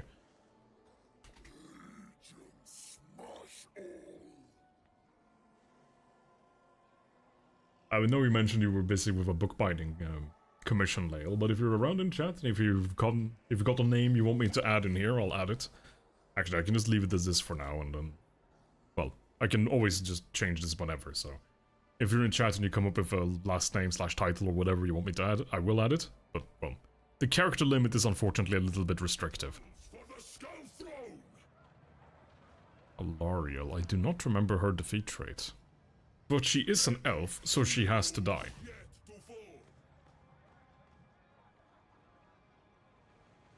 Oh, oh, come on.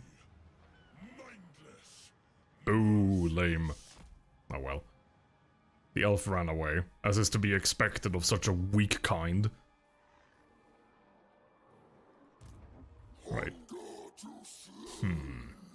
So what do we give for a name?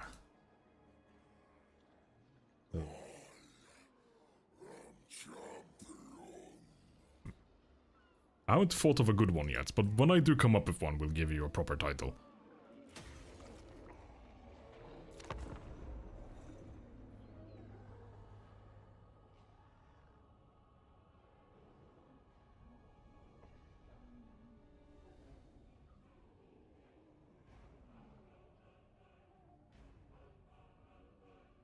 The bane of my existence is coming up with names, because the way my brain comes up with names is either it already knows a name immediately, or it knows a decent name and then comes up with a better one afterwards, or just nothing forever. Anyway, what do we have here? Okay, I mean, there's the Green Knight, which is a Bretonnian legendary hero. But other than that, everything is just peasants or mid-tier knights again.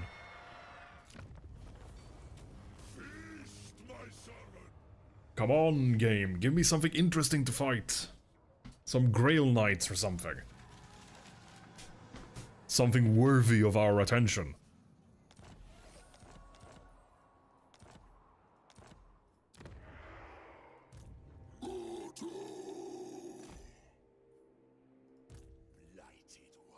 Oh wait, actually, hang on.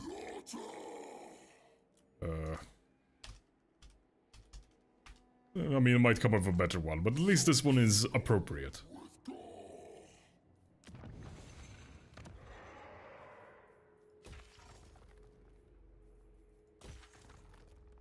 Right, now we can recruit our cavalry. Okay, so 2 more elven armies showed up out of nowhere. I mean, we cannot pass up an opportunity to kill so many elves. What need I have of this? The problem is, when you're embarking into the sea from a shore like this, you lose a bunch of your movement. Oh, but hang on. This ship is in the... both of them actually are in the equivalent of march stance, which means if I attack either of these two, they will not be able to retreat from me. Yes, I have a plan.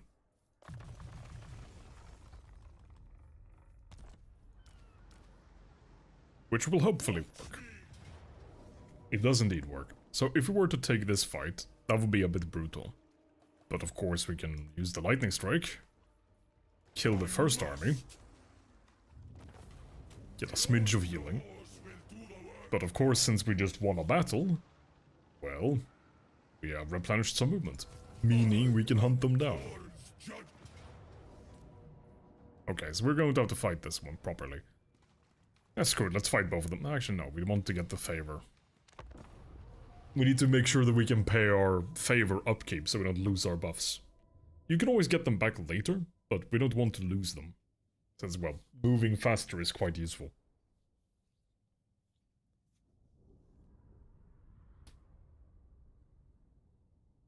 Question is, where do the enemy reinforcements spawn? I would love for them to spawn somewhere around here. Oh, did the game crash? Okay. I just saw that Windows loading donut and I was a bit concerned. Wait, what? Where's the reinforcement indicator? Did I forget to turn off lightning strike? Oh well. It's time for the hero squad, which includes Hector, to go do its thing. We'll hide our badly injured units in these trees over here. Where are the scouts? These guys can hang out over here, alongside the ogres and the cavalry that we do have. Scout crushers have gone. Pistols. Scar bloodline. Chosen of corn. Alright, so we'll have them standing over... Oh, we can put them in a control group, sure, why not? Alright, and then commence the dive bomb stratagem.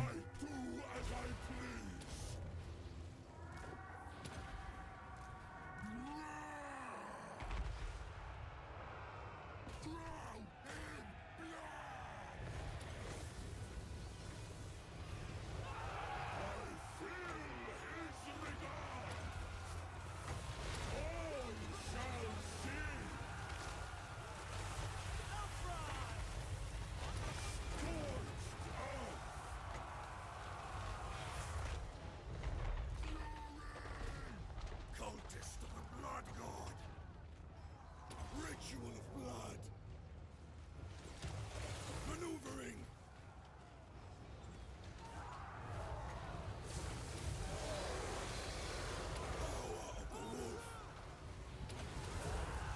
We do have to be a little more concerned about Hector since he no longer regenerates. Spine Collector. Oh, yeah, that's a good one. Yeah, I'll see if that fits within the character limit. It bites?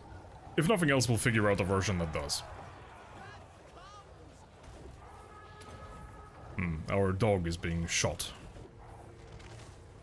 What kind of people shoot a dog? Elves, that's who. Yet another reason why they have to be made extinct.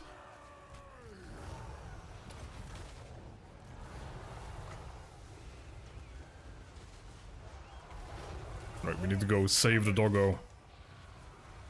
Get out of the way, chicken. Eye of the bloodstorm. I show you true power. Hector is also being bullied by these archers.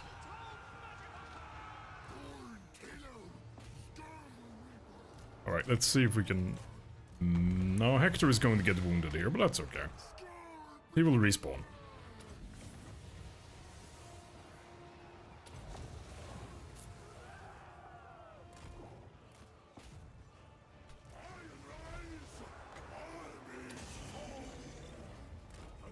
Yeah, Hector has been wounded, but that's alright.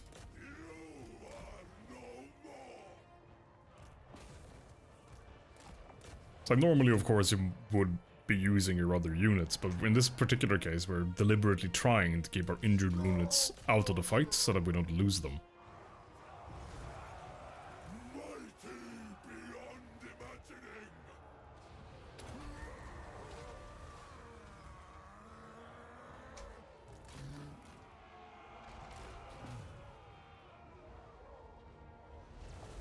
Okay, the elves are killing their own men with lightning. That's an interesting use of their time, I suppose. All shall see.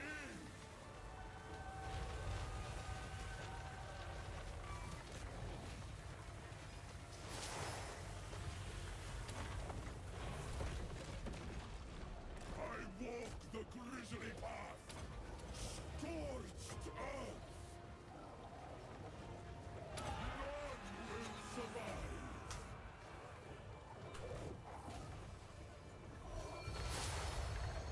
But the enemy general is dead. And that's the army routed. Excellent. Bit of a shame I lost Hector, but he'll be back in 5 turns. And I mean, I'm sure he would agree that it is worth it to suffer a wound in order to kill 934 elves. That's a good day at work. But since we only lost one, so all of these kills, well, except one, are just elves killing other elves trying to defend themselves from us. They're not doing a very good job.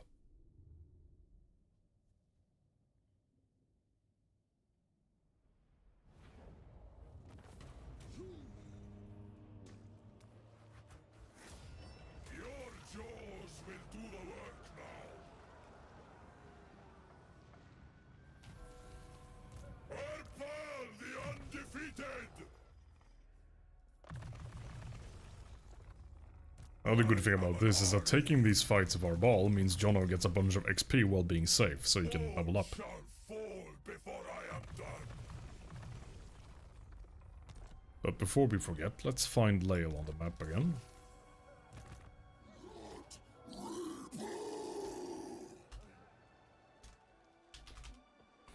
The Spine Collector doesn't fit, but Spine Collector does fit.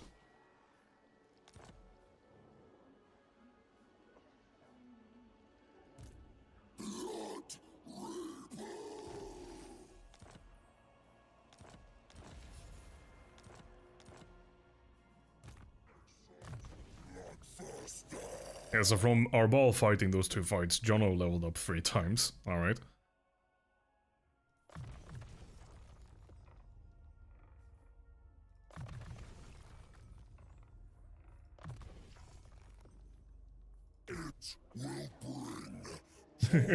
Fear Lael. She will collect your spine. Or, well, Lael? Not sure. They will collect your spine. There we go. Now we're safe. Lael will collect your spine. Make it into a book. Come to think of it, what would a book bound in an actual spine look like?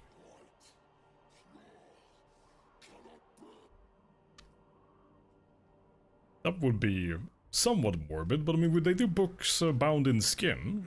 Like the Necronomicon and all that stuff. Okay, we're gonna fight this one too. Clearly the Necronomicon needs to be upgraded to be bound in a spine and skin. For the ultimate Necronomicon experience. Would you even want the ultimate Necronomicon experience? Probably not, but... it's not exactly a good book. Yeah, exactly, Jono. Book spine made from human spines. Alright, we're going to hide the doggo.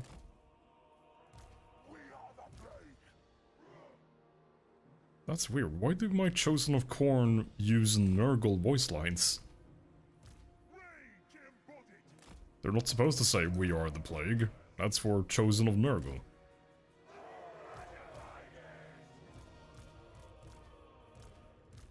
For fighting's sake!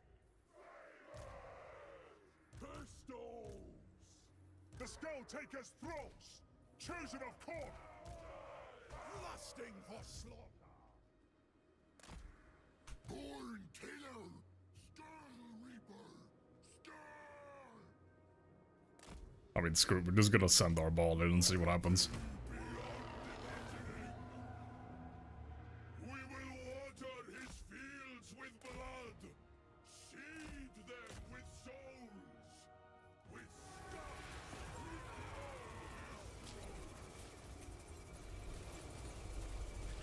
What even is that spell? Arcane Unforging.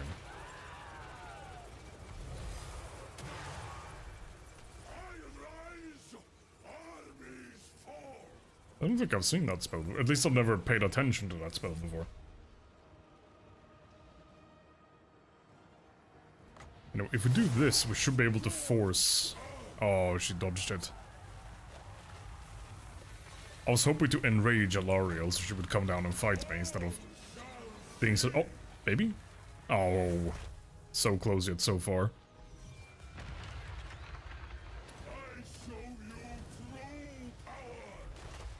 It's kind of callous of her to just sit around there safe on her bird while her soldiers die horrifically violent deaths. Okay, there we go. Yeah. Come on. Hit the other bird. The one with the elf on it. There we go.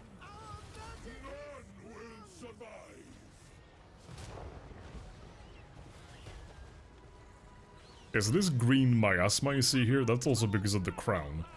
So, the Nemesis crown does damage to nearby enemy units when you are engaged in melee. Which, well, with someone like Arbal is almost all of the time.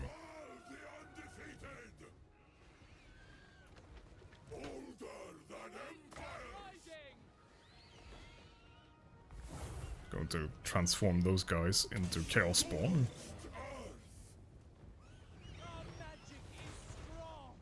Oh, or did they... Where did they go? Okay, there they are. They're in the Treekin meat blob. Actually, some... Alright.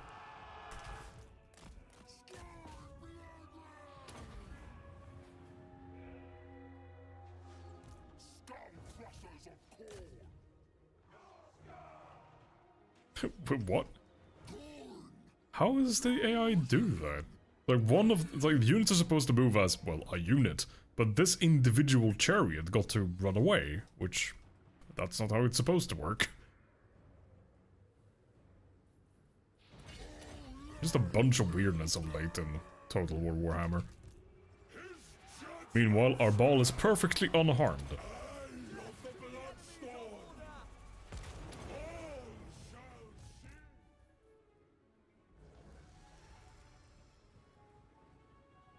Chosen of God.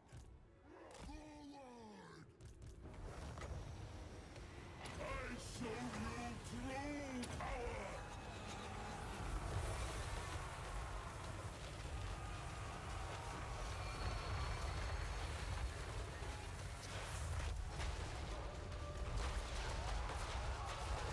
Well, Alariel is dead. She isn't really built for melee combat, she's more of a spellcaster kind of lord, so tangling with Arbal, even in their default forms, is a bad idea. When he has the Sword of Cain, it's a terrible idea. I mean, even with his regular axe, it would have been a horrifically poor idea to stick Alariel in melee combat with him.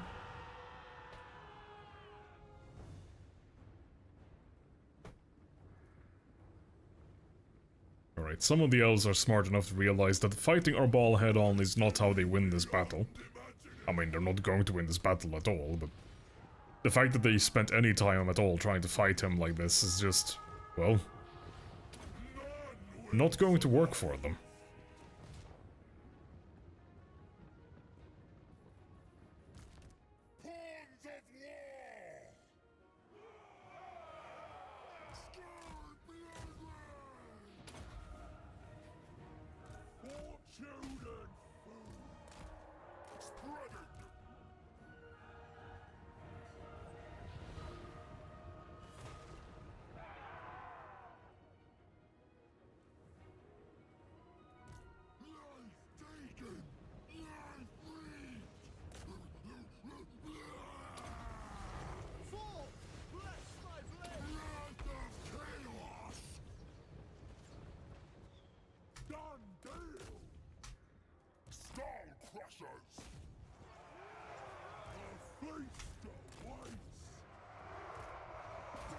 Alright, now we can commit the infantry.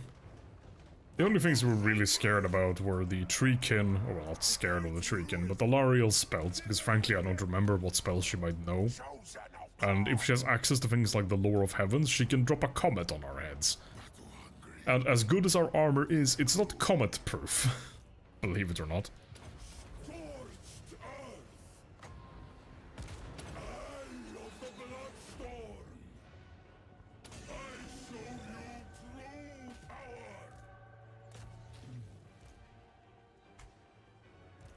Resistance is pointless! Battle hungry! Pawns of war! Skull to the skull throne!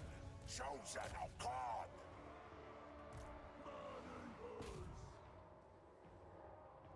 For fighting's sake! Chosen of Korn! Carnage moves! With Alright, the enemy army is shattering.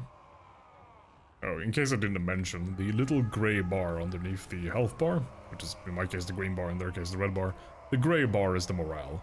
The skull taker strolls. Anyway, they're all dead.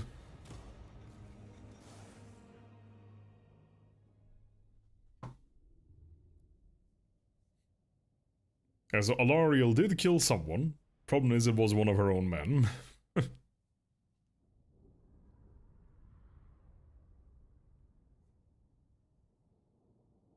The only use these elves have is that sometimes they accidentally kill each other.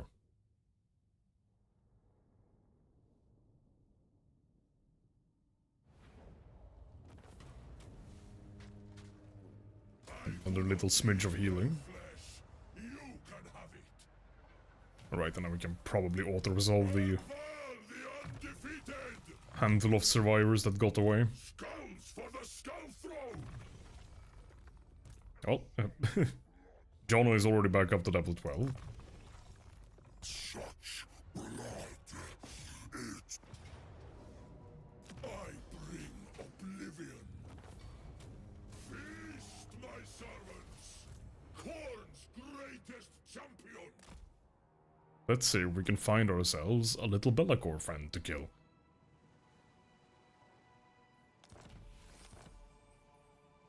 Alright, I was like, this is another one of those traits that's completely useless to us.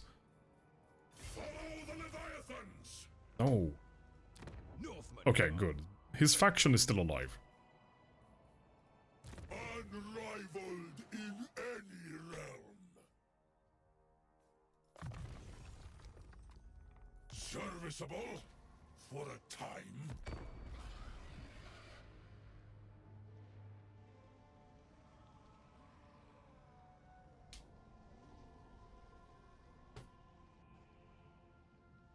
Now we just need to find a little Be'lakor man and harvest his defeat trait.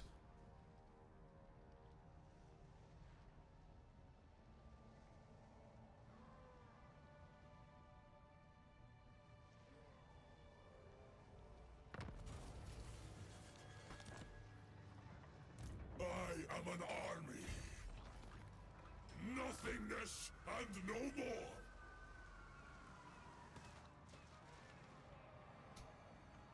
He doesn't appear to be home. But he will show up here eventually. In the meantime, let's actually get Arbal his cavalry. Which does mean that it's time to end the contract of our ogre friends. The intent. Not having us may invite trouble. Right, now we recruit... Oh, wait, no, we need to do one of these as well. Because we need to make room for Hector's return. First hand. And then we recruit our 3 Skull Crushers. Which will bring us up to 4. I mean, obviously you can do more than that, I just like to have 4. Oh, there's that Tsarina. And if we kill her with Jono, he will get the Frostbite defeat trait. Close victory. Oh, that's a bunch of war sleds. These are just really annoying. They're not that dangerous, they're just stupid annoying to hit, because melee units for some reason just refuse to hit them properly. Anyway, problem solved. Now, whenever Jono hits an enemy unit, he slows them. Very necessary. Alright, Jono, you sleep well. I'm actually going to end this stream here in a second. I'm probably... yeah, I'll actually end it at the start of next turn, I think. Because frankly, I could use with a sandwich. Or I could do with a sandwich, is what the brain tried to say, which also indicates that, well, it is time to go do something else, such as eating. But yeah, we'll wrap up this turn first. Yeah, thanks for joining, Jono. You take care.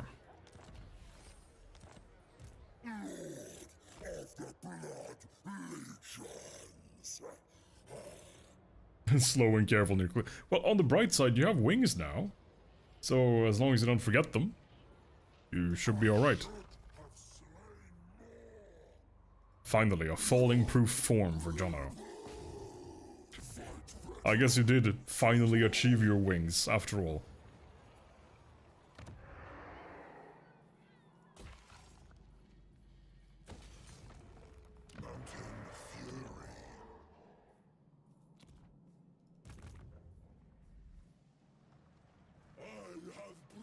brought down mountains.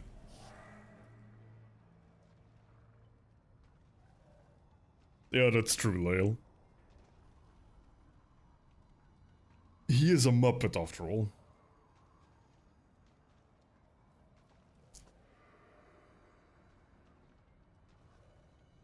Oh, there's the... Oh, never mind. The camera got forcefully panned away. But as Alright, Archaon has ended his non-aggression pact with us. Followers can't be choosers.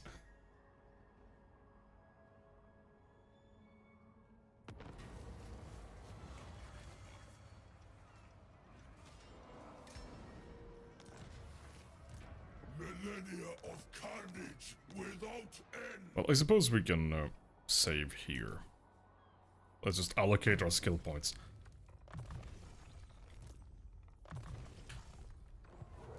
And then we'll drop our save.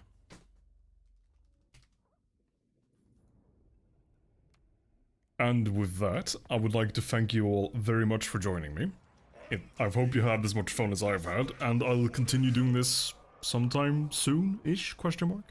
I mean, I'll just review the stream and see, you know, how well it actually performed in terms of frame rate and such. Because, well, again, if I'm having those quality issues that I had when I was streaming back in 2023, that's a bit of a bummer. But yes, thank you all for joining me. I hope you all have a lovely rest of your week, and I will see you all sometime in the undetermined future. Bye-bye.